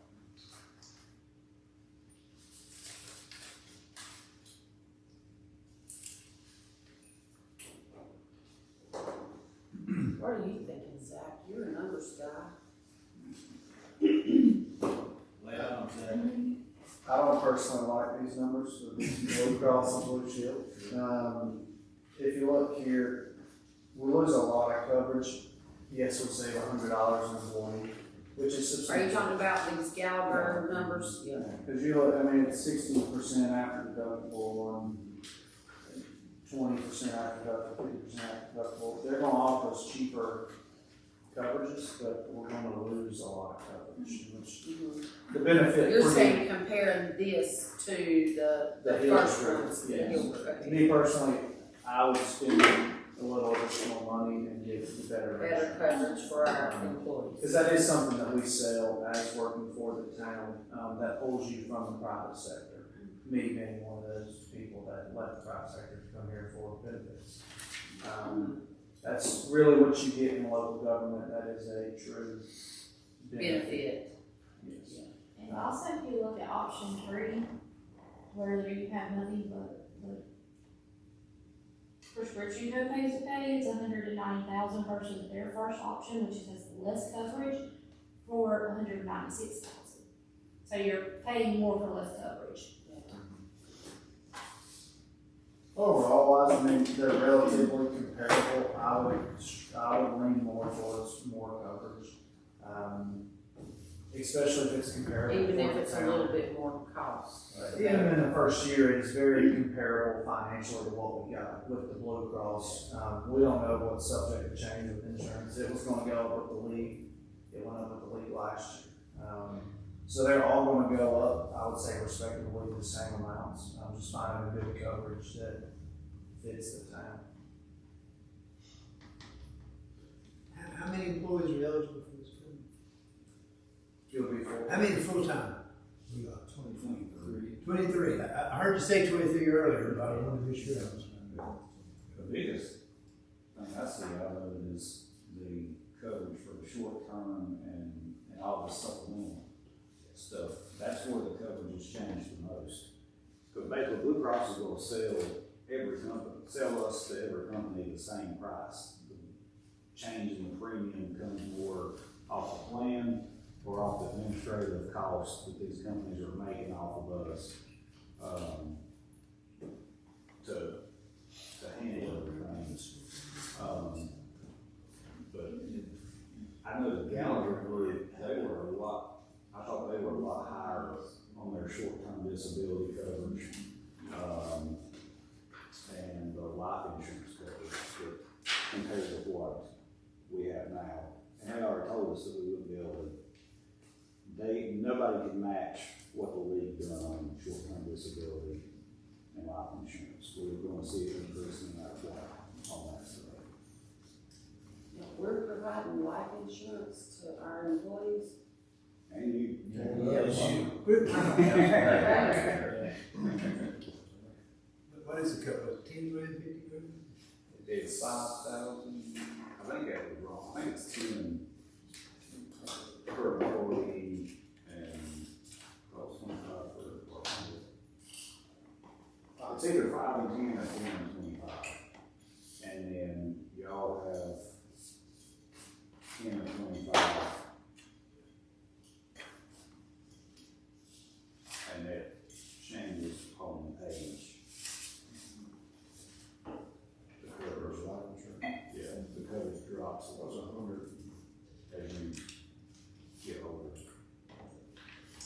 Which is a line item you'll see in this year's budget. So now young if you want to, Yeah, if you want to get any money off of it. There is a line item in council's budget this year for life insurance. It has always been paid out, but it's been coming out of a liability account, which is one of the correcting entries we made year in.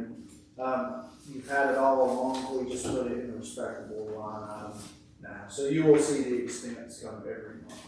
Opposed to in the past, it's just been coded behind the scenes in a different line. It's weird accounting issues. So, nothing new, nothing major, but it is in there.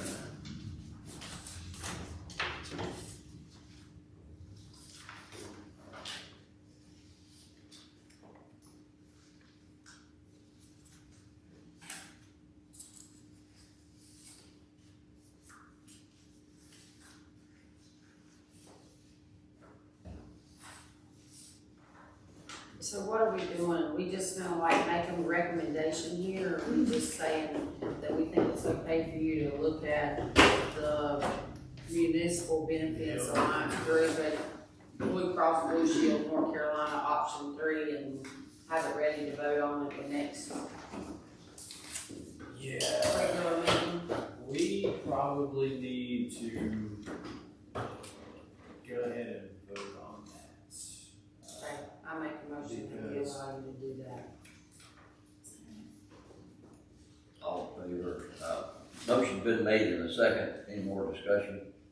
I would go back and include in your motion to move forward with, trying Oh, this is called the Hill Group. Hill, HILD. Because the July one, Yeah. the July one numbers are out, so we're gonna have to have them requoted, and we're gonna have to have them start going through, the transition phase to have us get our employees onboarded by July first. It's gonna take us a couple of months, unless the town attorney has any objection, doesn't vote on moving forward with pursuing the new. You can reach it, you're not gonna sign any contracts. I'm not gonna sign any So just get a contracts. consensus if that's where you're gonna go. Just give us a consensus to move Yes. forward. If you want to oppose to this,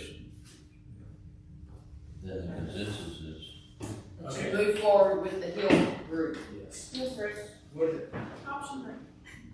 Blue Cross Blue Shield, I was, get her done. they did not offer us any short-term disability or.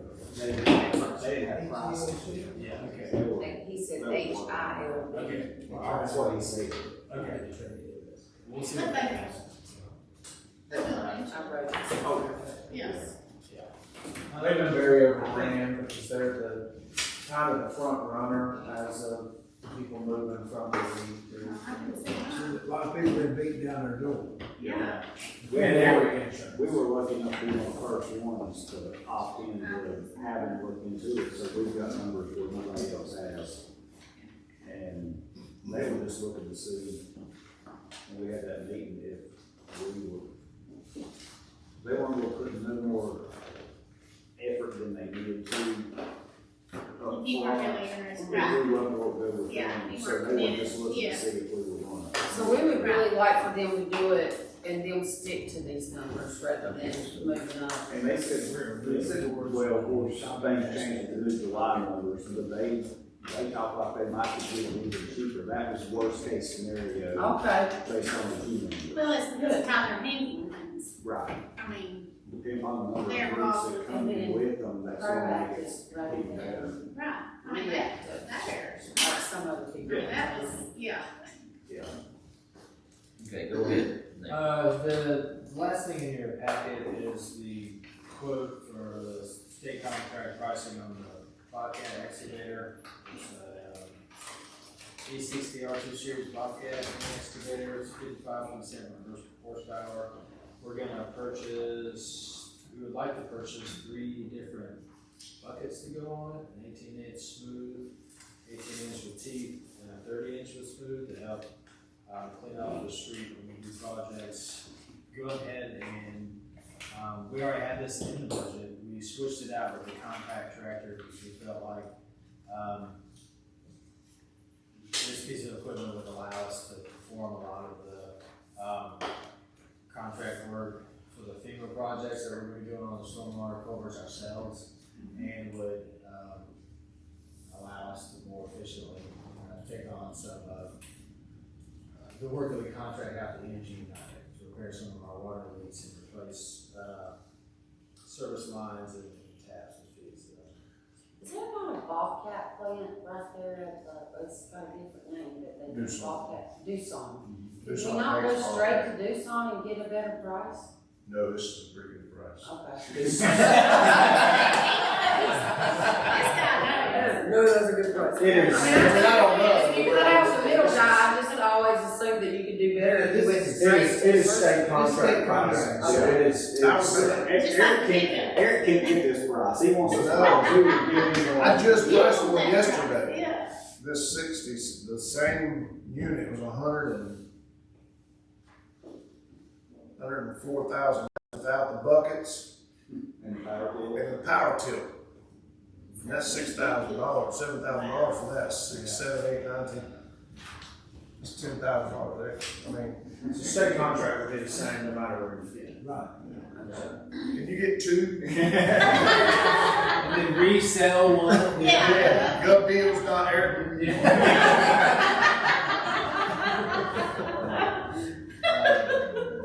Aaron, is there anything you want to say on the Bobcat excavator? Yeah, don't write that down. Yeah. Don't worry, it's on the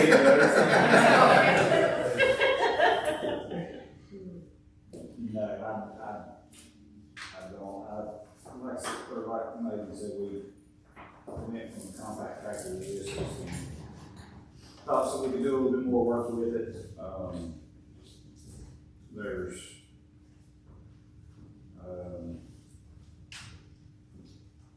four or five. Madison Park, Third Avenue, Fire Range, Northwood, there's four, projects that, we're looking with FEMA assistance funding from to do. And, two of the four with this, or, I'm sorry, there is five, without following. Three of the five we could do in-house. And so the funding for the forced labor then would help offset the cost of the equipment by doing so. This would actually. So that was the reason that we looked at doing that. Yeah, and that was the reason we originally planned it with just the two 18-inch buckets. But the third one will help with some of those projects. Power tilt. And power tilt as well. Plus the power That's tilt. the tilt bucket and all that. Yeah. So that'll help. It's like a kid at Christmas. That'll help clean up some ditch lines and stuff too. Somebody else will get it to it. We could gain some, revenue, we could like, rent it out with, like, you know, do a lease and lease it and like gain some income. Scandal coming. And our liability insurance, Oh, yeah. Comes back. You have somebody. Yeah. Yeah. Somebody riding the. Yeah. Just looking for revenue streams. So, yeah, it's like, so it's 72,000 for the base price, probably with a bucket, right? I think it comes with It comes, one well, bucket. yeah, it comes with the, So they 18 quoted inch. me yesterday, $104,000 for the same exact machine, the 60. Here's how the cab. Cab, air conditioning, everything, yeah.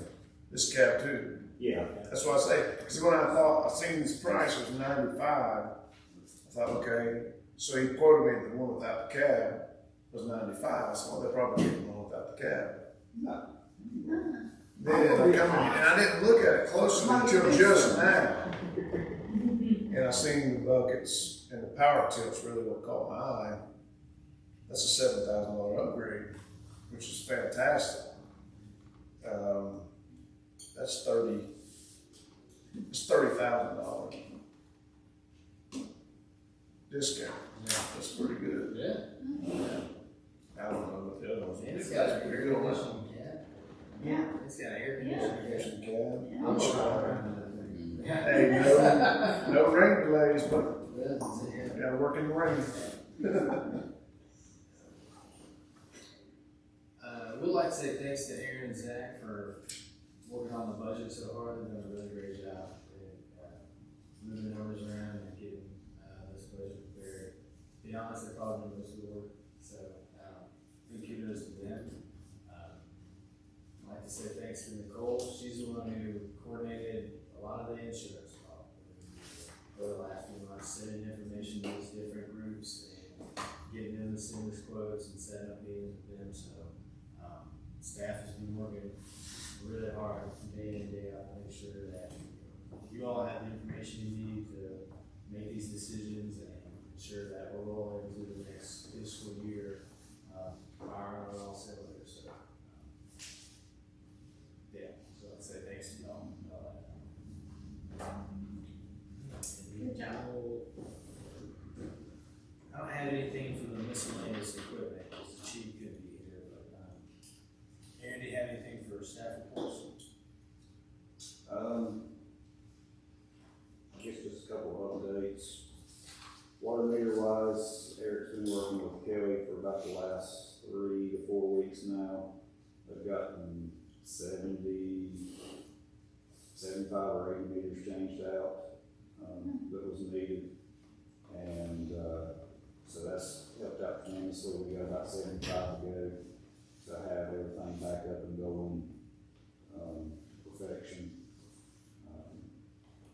But in saying that, every month that passes by, we get about 8 to 10 that fail with just age.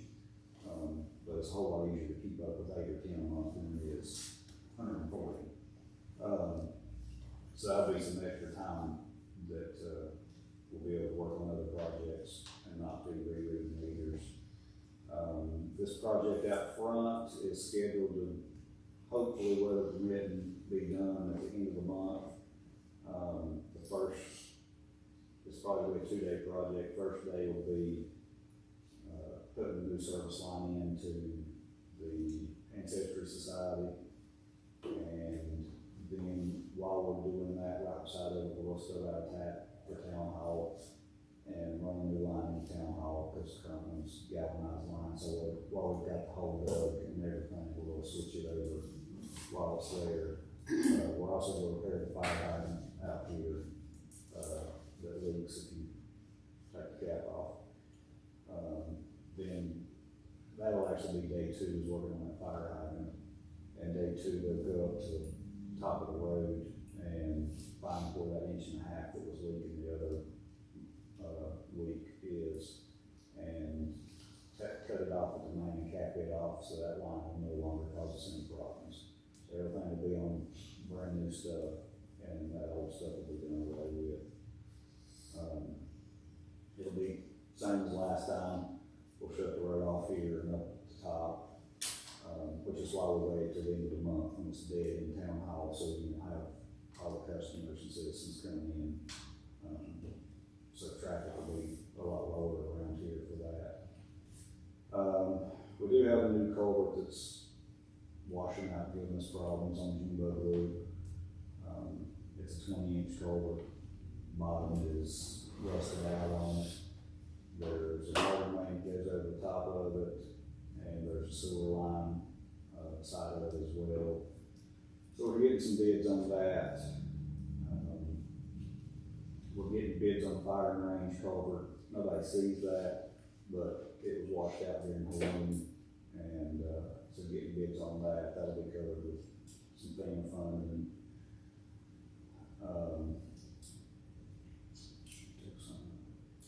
Urgent care. Urgent, thank you. That was it. Urgent care. I I was thinking about the contract. Yeah, And exactly. everything, but, weather permitting, he's gonna be there next week to work on urgent care, and hopefully that eliminates the issue there, and so that'll quiet some chatter, maybe.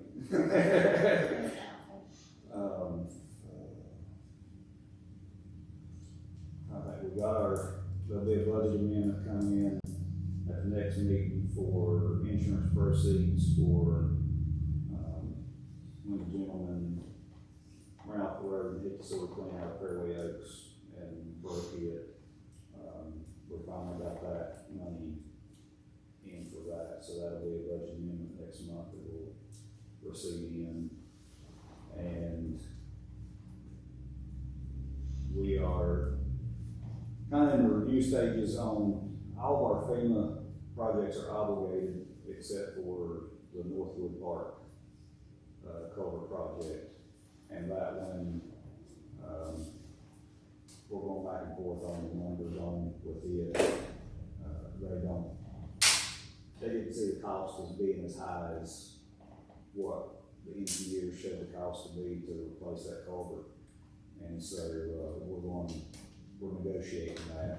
Hopefully have that one obligated soon, and have the funding to be able to get started on those projects. Of course, 3 of those projects will start after the 1st of July when we have our equipment to work on it. We did hire 2 seasonal mowers. They've been working. This is week 3, I think, for both of them. Maybe week 3 for one and 2. Week 3 for Timmy and week 2 for Katie. Yeah. I think they're doing a phenomenal job so far. It's not 95 degrees outside yet, so it's easier to have a phenomenal job, and it's 3 weeks in versus 3 months in. But I read about the cemetery today, and it looks the best it's looked in a long time. So very grateful for them coming on and the work that they've done so far. And I think that's it for now.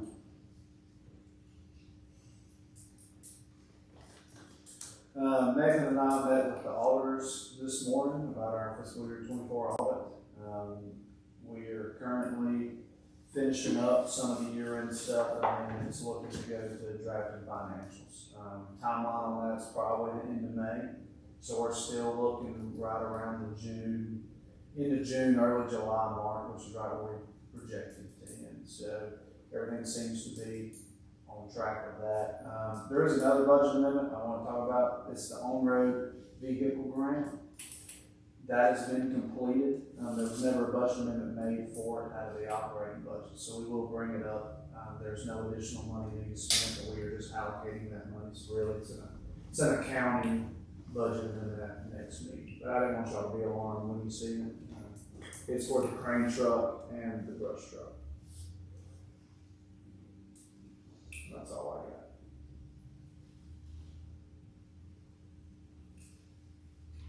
All right, Nicole, you got anything? Nope. All right. So we do have a new employee, Rachel.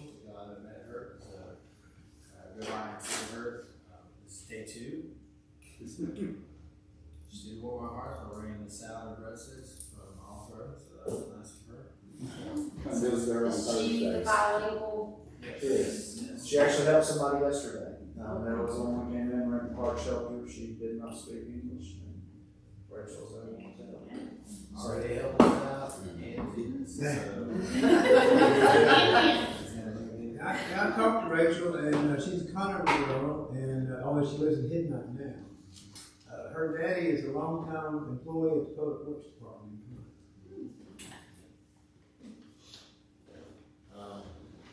that's all I have for report. Okay, I talked with Ron Roseman at the Presbyterian Church. By the way, there's breakfast at the Presbyterian Church Monday through Thursday of this week.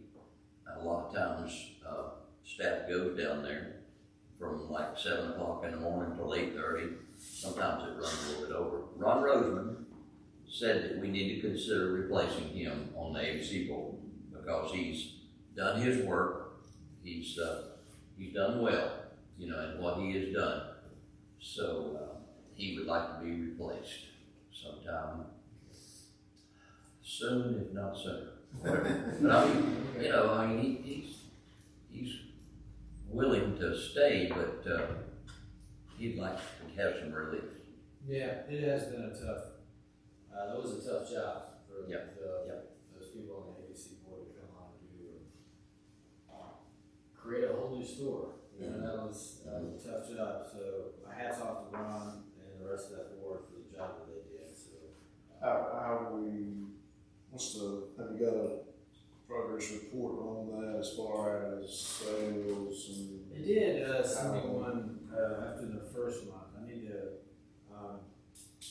email their accounting meeting, but they're making it. They're doing well. They're doing really well. I'm sure they will. There's people driving in from Milton. Oh, yeah. I plan on stopping away out there.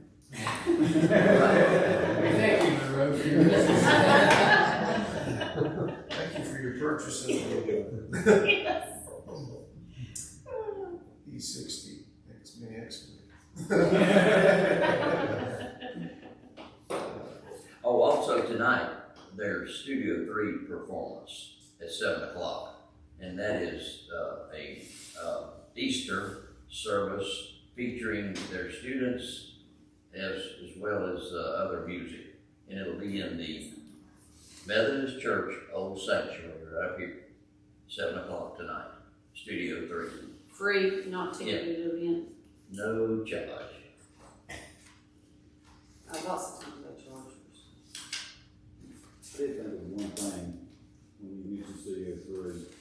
Helen come by, I spoke with her yesterday. There'll be a request for the Juneteenth road closure at the meeting coming up. But one thing she did, or that they're discussing, just so everybody knows ahead of time, is I think they're going to request the connecting street, or Main Avenue Drive where it connects from First Street to Second Street, about closing that off as well and having basically the view around the park as opposed to just the 2 side streets. Forget who it was that had mentioned that to get more vendors, to try to get more vendors involved. It's not really that much more of a headache for us. Everybody will just detour by the church and then they can go back up around. The way they shut it off, they kind of do it diagonally so that one lane can run through and around. So it won't really impede things, but it will be a different road closure request than normal.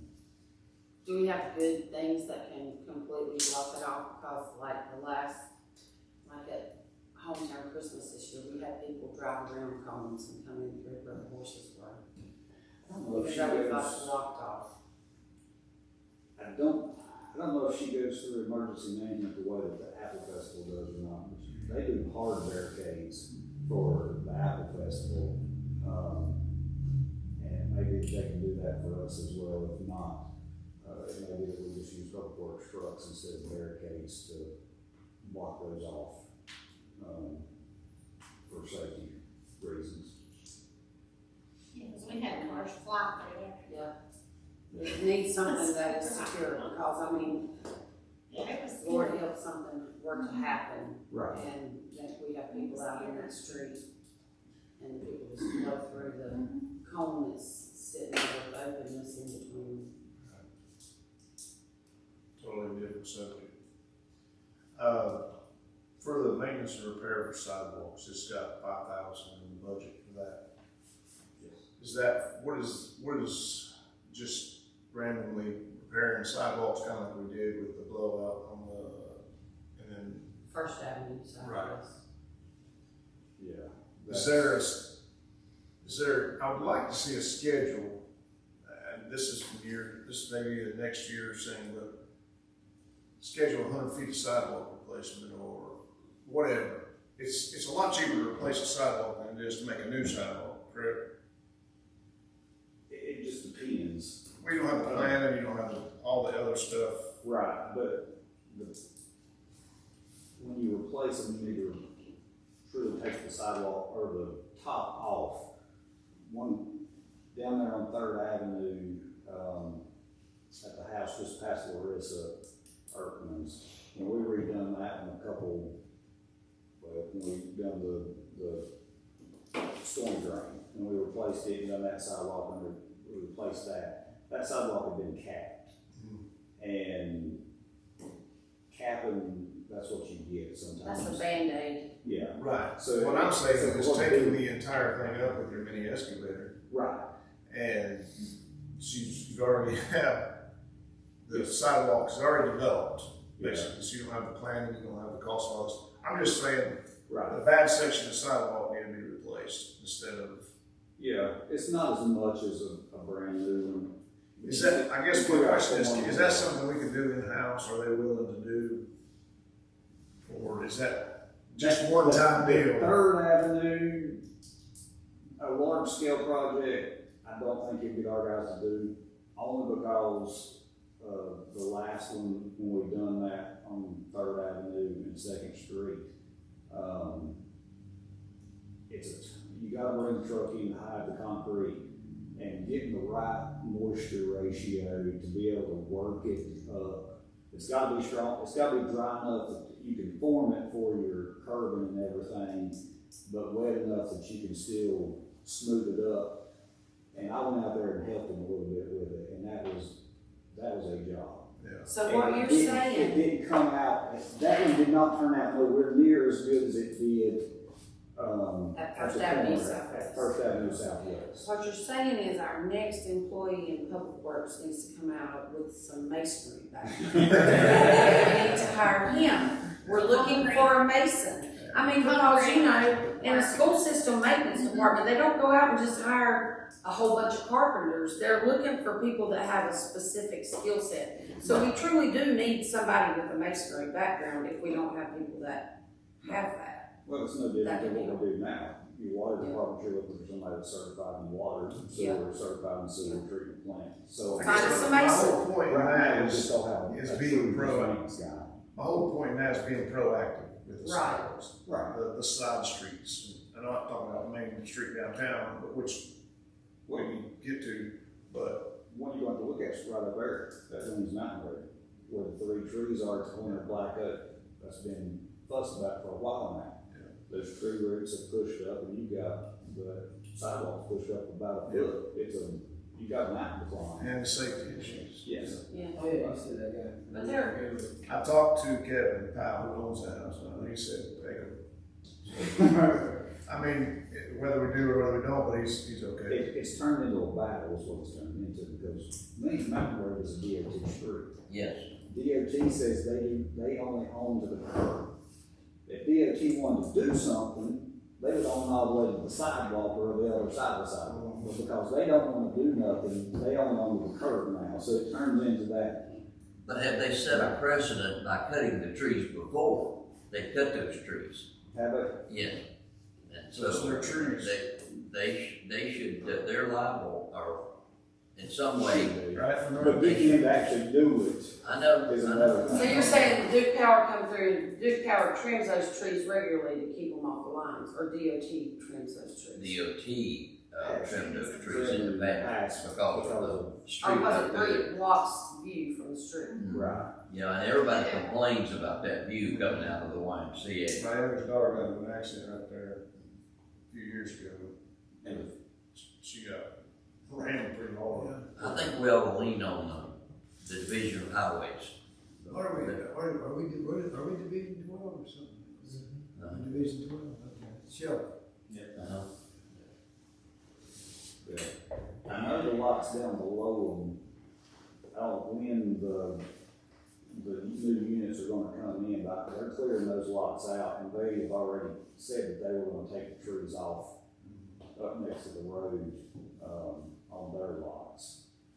So it would just be those three, and I don't know if that's something we could negotiate, whoever's taking those down, when they take them down. But yeah, we've had numerous phone calls with DOT locally. And they won't. Well, It's not, I don't think I think we ought to go to Shelby. yeah. I think you would get it done with Shelby. Now, do we make the local guys mad in the process of overstepping? Well, the they don't do Shelby? anything. You've tried. Can we go to the local guys? That's not like you not You wanna going to do it, them you want to do it? first. You did that. Right, You're doing the right thing. You went first to them, right. no response, or I'm not doing But it. you still gotta work with them. I You mean, went first. That's what I was- that's what I was gonna What local people? The You went to local local. DOT. You, Local Scott, DOT. Scotty had an And act. that's Oh, what okay. they didn't do it, so. Oh, But yeah. at the same time, if we go to Shelby and Shelby comes in and just ramrods the situation and says, we're gonna do it, then, of course, that's gonna make Scotty and them mad locally, and then all of our salt and slag, our local DOT gives us for free. So, you know, it's and the slag and the salt in the wintertime, if we Yeah. ever have another snow. all that comes in for free. There's times that they go out of their way to help us, and I'm not, it's just a. Need to maintain a relationship. Well, we got a perfect diplomat, right? You go down there and explain to them that we're nice folks. so somebody's gonna keep pursuing, trying to get those 3 trees took down, right? Yeah, that's. So we have that's an the update on the list. website, when's it gonna go live? I think you looked at folder in my office. Yeah. I think I seen it on my table. Does that have the, I don't know, I didn't look in it, I just seen the website update folder. I don't know if it has it. Will you send us out something that we can look at the latest? Yes, I'm looking for that. Okay. I personally think that we need to, look into some of these public-private partnerships and nurture them if we're not gonna do the other stuff, so, Bobby Campbell came to me, and I forwarded him on to Nathan, but he's interested in working on something in a public-private partnership with the old mill and the building back there, doing something kind of like they have in Wilmington, where there's it's like a venue, it's like a farmer's market, but they have live music on the weekends, and like they have a beer truck and different stuff, and concerts, and they have like local vendors, so like Chapman Cattle Company would have a freezer inside that building that sold Chapman Cattle Company stuff, and the farmer's daughter could have a thing in there that you could buy stuff from the farmer's daughter rather than having to ride all the way out there. And, you know, whoever was interested in partnering with them, you just, I have to pull the name up now, I'll send y'all the name of the place in Wilmington that you can look at, but like, we have friends that live down there, or have a house down there, and they go on the weekend. They said every time they go there, they go to that farmer's market that's in downtown Wilmington. I think it's Wilmington, or Wrightsville Beach, one or the other, anyway. They go to hear the music and stuff, and so I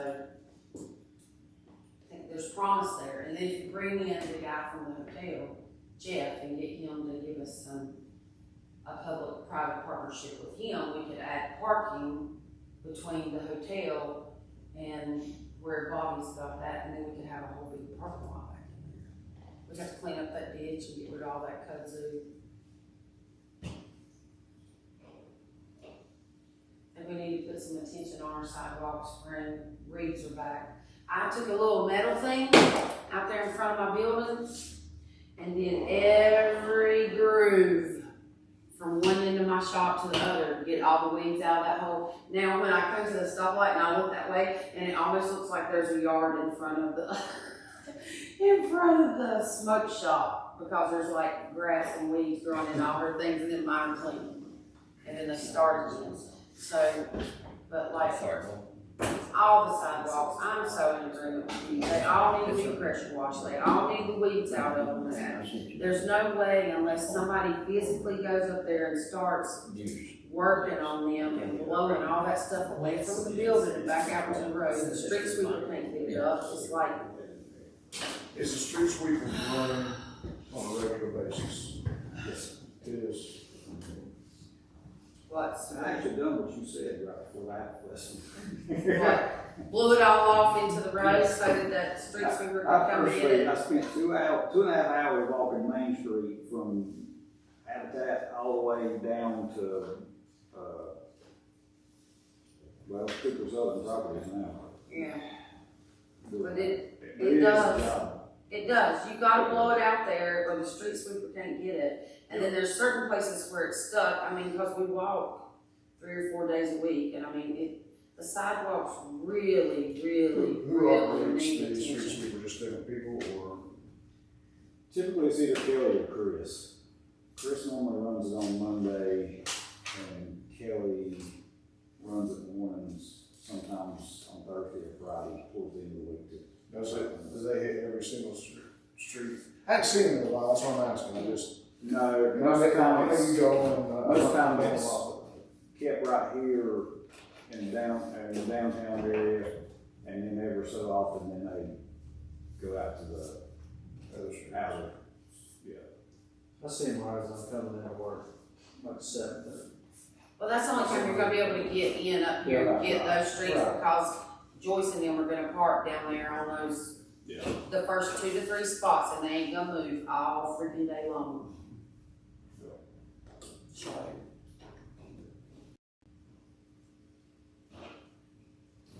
One last thing I did forget to, and I think Duke says they're all done now. I went out a couple weeks ago after dark and rode the streets and marked all the street lights that were out. And Duke is supposed to have had repaired all of them. The West End had a bunch of the right there, KFC, Blue Line. It was like dark 30, Yeah. right through there. Oh, yeah. But with that being said, the darkness of it now, all the lights are fixed. If somebody wants more light now it turns into we either get brighter lights or you're gonna have to add lights to get more light coverage.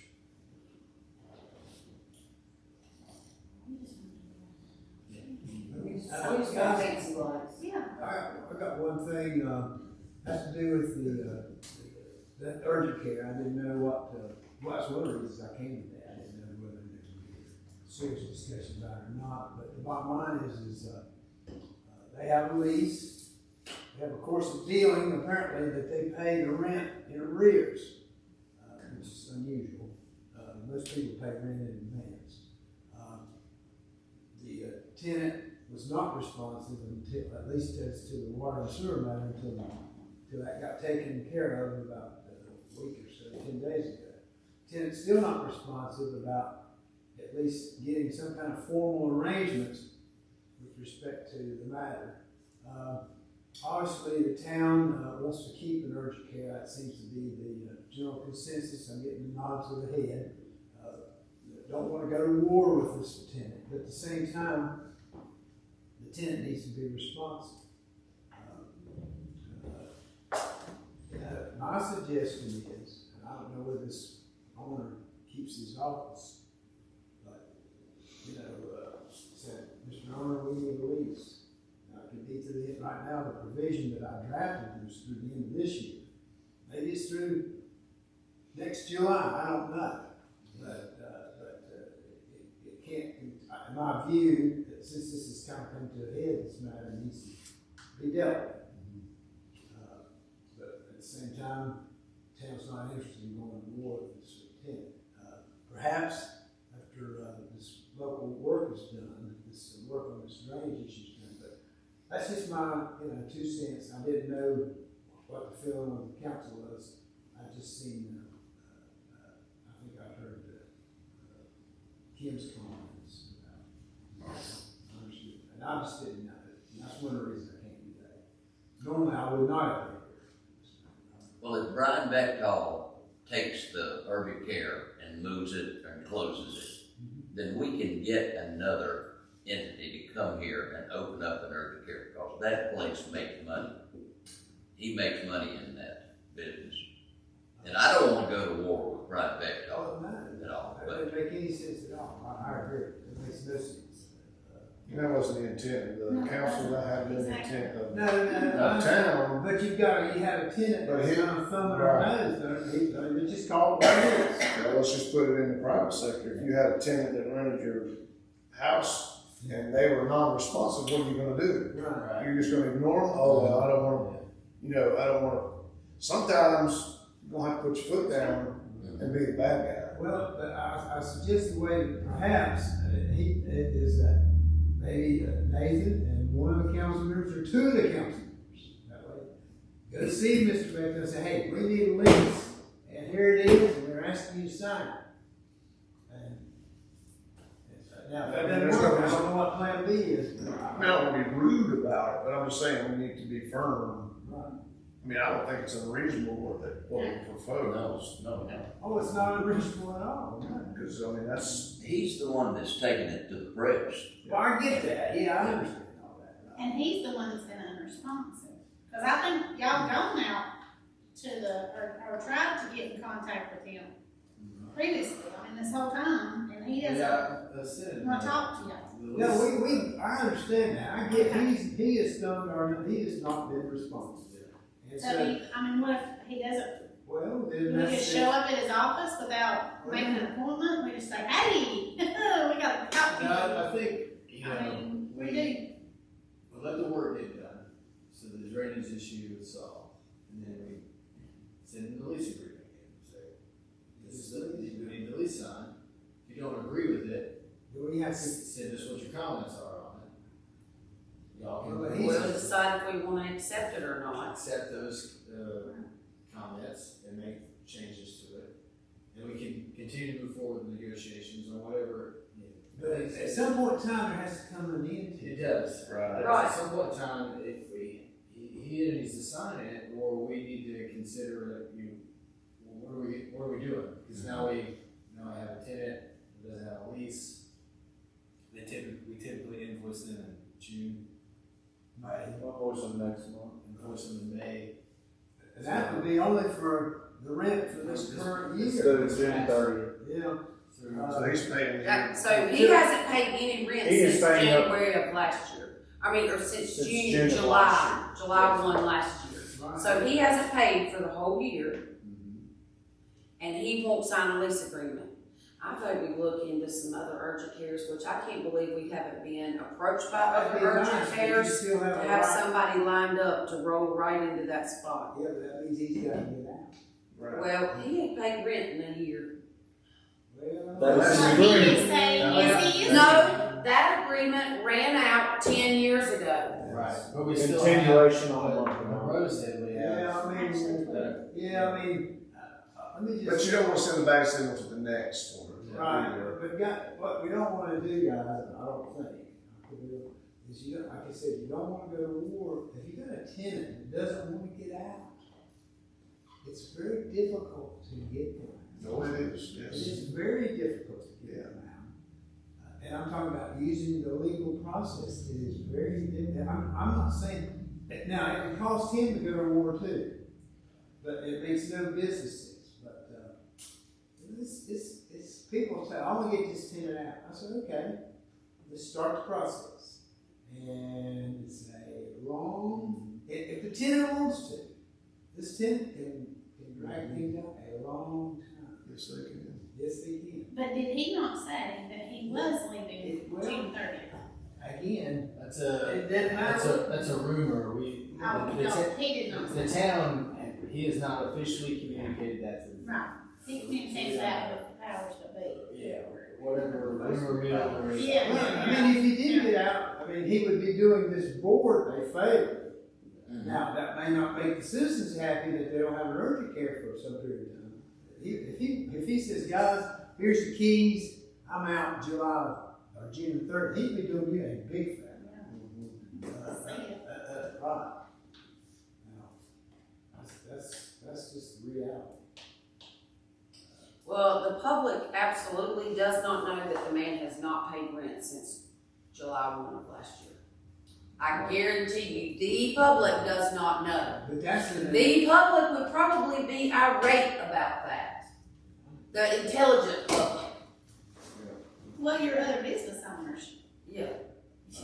But apparently that is the course of dealing that we've now had for, I asked, how far back, I asked Yolanda at some point for the records going back, but apparently it only goes back, what, 4 or 5 years, I don't know, I can pull it, I don't know off the top of my head. yeah, I think I asked that question I about, think it's always been that way. well, It has been since I've been here. well, all I know is that when he signed the lease, they paid a year in advance. They did pay a year in advance. But then, after that year was up, it should have probably gone to, hey, so much money. Just like anybody else that's a tenant, they pay their rent first of the month. That's not what happened. I don't. So he paid it a year in advance? That's what the lease says that he did. Paid $9,000 up front. And And then, but after the first year, it should have started going, hey, $750, you owe us $750. And I don't know when we started billing a year in arrears, in essence. What I'm afraid of is if we send him a bill for a year in arrears and he pays it, then he thinks he's bought another year. That's the dilemma. It does have the time frame on the invoice of when he is paying. Yeah, but yes, that's true, Zach. But it's complicated. It gets very, like I said, landlord-tenant law can get to be. Give you a good example. I won't bore you for details. Bottom line is, if I sign a year lease and I walk in 30 days before and you take my rent, I bought another year. Well, you just thought, and I pay a yearly, and I pay for the next month, a year in advance. I pay 1 month next. I have now bought myself another year. And the landlord didn't understand that when he took my rent for January when I handed it to him in December. Yeah, that's the law. As a general rule, there's a lot of exceptions. This is. Well, you could be the diplomat that goes. I can't even see him. I don't mind going to see him. I said, or let me talk to you. I says, I mean, you can send me. I'll talk to him. Say, hey, we need a lease. What can we do about that? I mean, I don't mind talking to him if I'm a hot guy, but like I said, if he wants to get out July, June 30th, he's done you a favor. I probably wait till this work gets. Yeah, I would wait on And I would not send him a bill in May. I would not. Maybe we can talk about it before the end of May's up, but I would not send him a bill. And I'm not sure what to do if he walks up here and hands you a check. I guess you gotta take it. For the past year that he owes us for? Mr. Brown, I agree with you. I get that, but every time that he pays with the intent to operate for the next year until he owes us more money. So if he comes up here and pays, that's typical of what he's done in the past, where he pays for the year behind, knowing that he gets to operate for the next year until he has to pay. So he knows that he's Oh, doing that, and he's he's. Well, we don't know. I don't know that this is some Machiavellian move on his part. yeah. I'm just saying this is But what's happening. he knows that he works for a year and then pays that previous year, and then gets to work for a year and pays that previous year. I don't know what it is. That's what, that could be the result of. I just wanna know how many more of these shit agreements we have that we're gonna have to find. I'm tired of dealing with this kind of crap. How many more little things like this do we have out there that are hiding and they just keep popping up? Like we think we're done and we're moving forward and everything's positive, and then this kind of crap comes flying up. Is there more, Aaron? Is there more? You've been here the longest anybody in this room. But if he comes up here with a check, can we not say, we're not accepting that? Because you have not agreed, or we have not come to an agreement on this Before we take list. this check, we said we Yes, have Say sir. We no, need a not signed until list. we've done this. Yep, we need a list. That's So what I does would the say. new I would lease not agreement take- say you're gonna pay for this It year is. in rear, plus you're gonna pay for the next year, or you're gonna pay month to month moving forward? But Does that, You have to Says clear you out have the to- old. Yep, you would have to clear out the hold, and then we would move to a month-to-month. but now the drafter gets him through the end of that calendar year that I've drafted. Right, but it says that He hasn't done As- that. we had it for it to start in April, so it said that as of March 31st, you would pay up for this previous year at the rate of the original lease, $750 from 2014. Beginning April 1st, we would move to the new rate, and you would be billed and expected to pay on a monthly basis. So that was the agreement that we received no response. That we were willing to listen to him, I mean, if there were negotiations, but he didn't respond at all. Right. So, we're not accepting checks, if he talks to us. Which I don't So understand, but I'm that confused anyway. on how it went from. We don't know the answer. Okay. Well, I'm right there with Now, maybe the Is financial. it a fact, okay, is it a fact that he paid a year in advance when he first started? Yeah, well, according to, I don't know, According to that's the what this lease says he did, yes. Okay, according to the contract. And actually, his rent would not have started until he actually, the term would not have started until he actually was operating, the first day he was operating.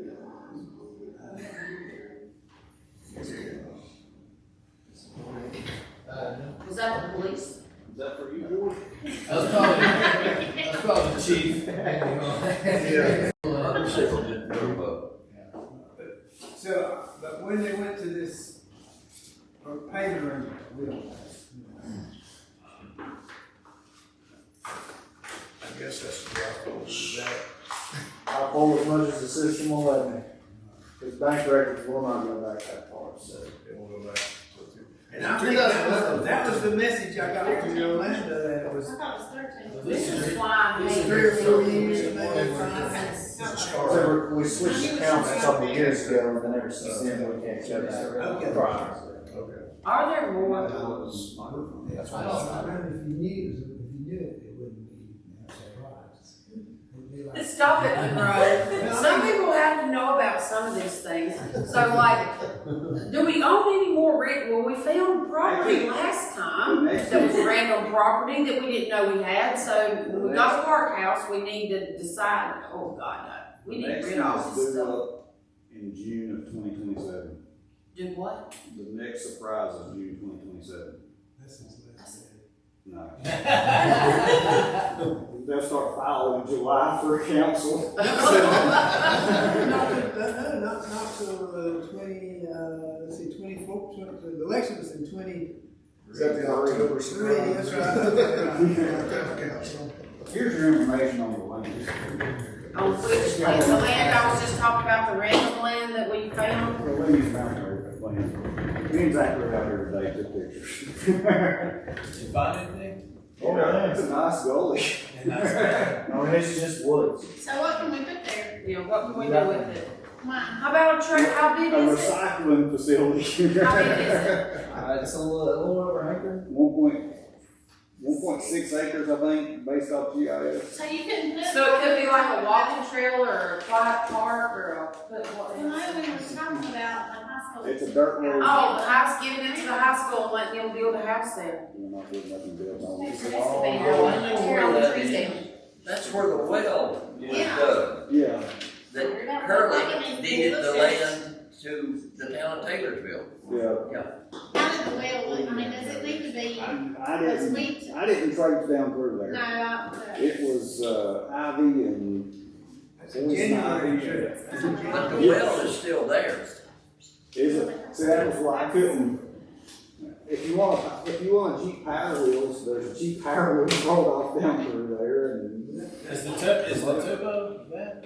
Yes. It's, Oh, so it's not. that's why I say you would be able to build on that.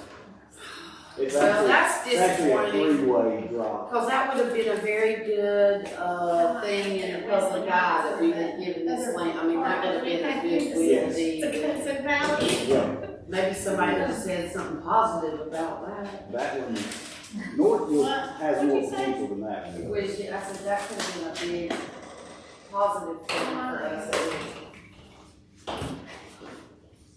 I also had a person call me about the culvert at Woodleaf in between Northwood and, Second Street, and Aaron told me today that they had gone out there and worked on it, but that they found the They're same going out stuff. there. Oh, they're going out there. That they found the same stuff that was over there beside my house, George, where the town for years just dumped sidewalks and crap in the ditch, and it made a mess, and then it started eating everything away. That's probably, we went crawl down into the culvert. That's gonna be a project in the future. It's not bad, but it's starting to wear away at the bottom too. But both sides are the same way. They didn't form the concrete when they poured it. They just basically backed the truck up there and just poured concrete on top.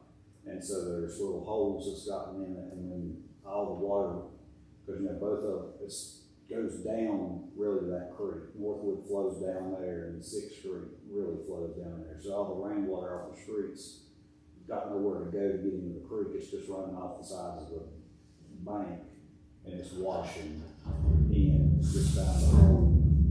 It's followed with concrete and made cavities down to get to the creek, and that's what's going on.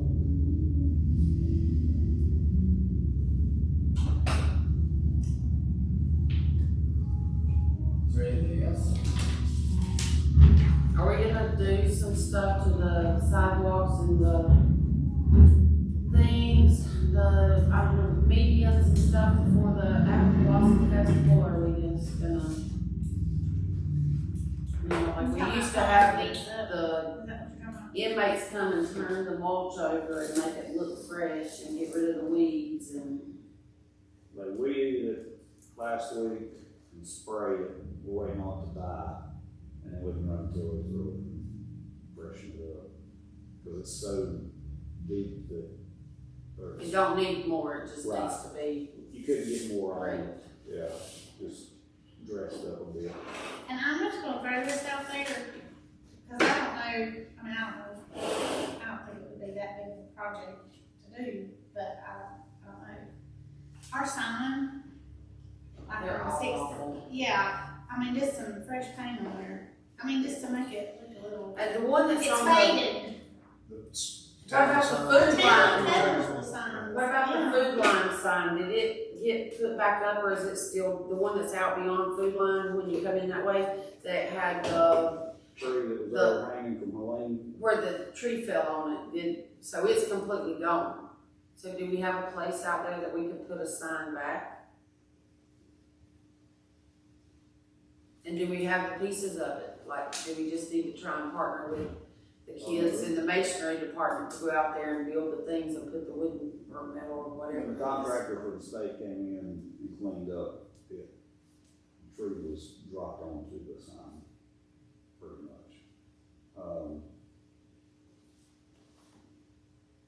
You know, the new owner out there. He wanted it moved anywhere. He wanted the part down where we took all the service clubs and things. Yeah. Well, I think the one across from Mexico Avenue is actually broken, like it's The snapped. old one, yeah, on the The power wood poles. is, yeah, Yeah, it's been that way for a while too. That's I don't know how old that one is. it's old, Yeah. but I mean, I just think that's, you know, The first thing you see. right, when you come in Yeah. town, those are the first things you see, and Right. Okay. Yeah, just if there's anything they can do, I mean, just something simple to do for it, I mean, I don't know. What if we did some kind of sign, you know the light that the dude gave me, the solar light we was gonna try out up at my store? What if we tried it, I ain't put it up there yet, it's still sitting at my back door, but what if we worked on that sign and like tried to mount it to the sign and seen if those lights work, cause what do you say, they were $200? Yeah. Cause I was thinking about buying some, if it worked and it would make it lit, cause it would get solar power during the day, and then at night it would come on, like a sign. Everybody satisfied? Can anybody work on the signs? Can we Yes. just do whatever we want to? We'll get If some- it's us, can we just do it? Paint the signs? Paint them or redo them, make them look better, plant The one flowers? that's broken, the one out there in Mexico, I should really have to think, because it snapped, like the. Well, yeah, the one that's over here, Tamara, the one that's over there is gone. How many signs do we? There's 4. 4? Okay. We'll go ahead, we'll go around and look at them. And we'll- I mean, the Well, one. there were 4, there's 3, the one that's snapped it out. Yeah, the flower club It just is, it's used to extremely be faded. Yeah. the flower. There is no real flower. Thing where you can. Because I tried to talk to them, and remember, I went and got the You know girl what I'm that, saying? the That's what I'm county saying. that does, Okay. I was saying that. That's not all. Allison, but the other girl. We'll get some Anyway, ideas she together for the supposedly signs. got some flower people from town, Okay. and they've been worked on, I can't tell they ever did I anything. never did either. So, I mean, that's- that was not happening, Yeah. it needs to be something that's Right. visible. Say, yeah. I need to be able to tell that you did something. I'll be honest with you, the Which we're one, doing a the lot, one they we just don't know what we're doing. I would look for a different location. It's hard to beautify a sign for the entrance with a pump station, wastewater pump station right behind it. We'll scout out some stuff and we'll just bring that back in. We'll- So we need to build a brick wall behind it. Well, now, the one on 16 coming in that's down there across from, the Family Fair Center, it just needs to be cleaned out around, it needs to be weed eated, some weed killer and some Flowers in plants there, and paint. flowers I and think things. some fresh paint. That's faded. I mean, it's. We can do all that stuff with that.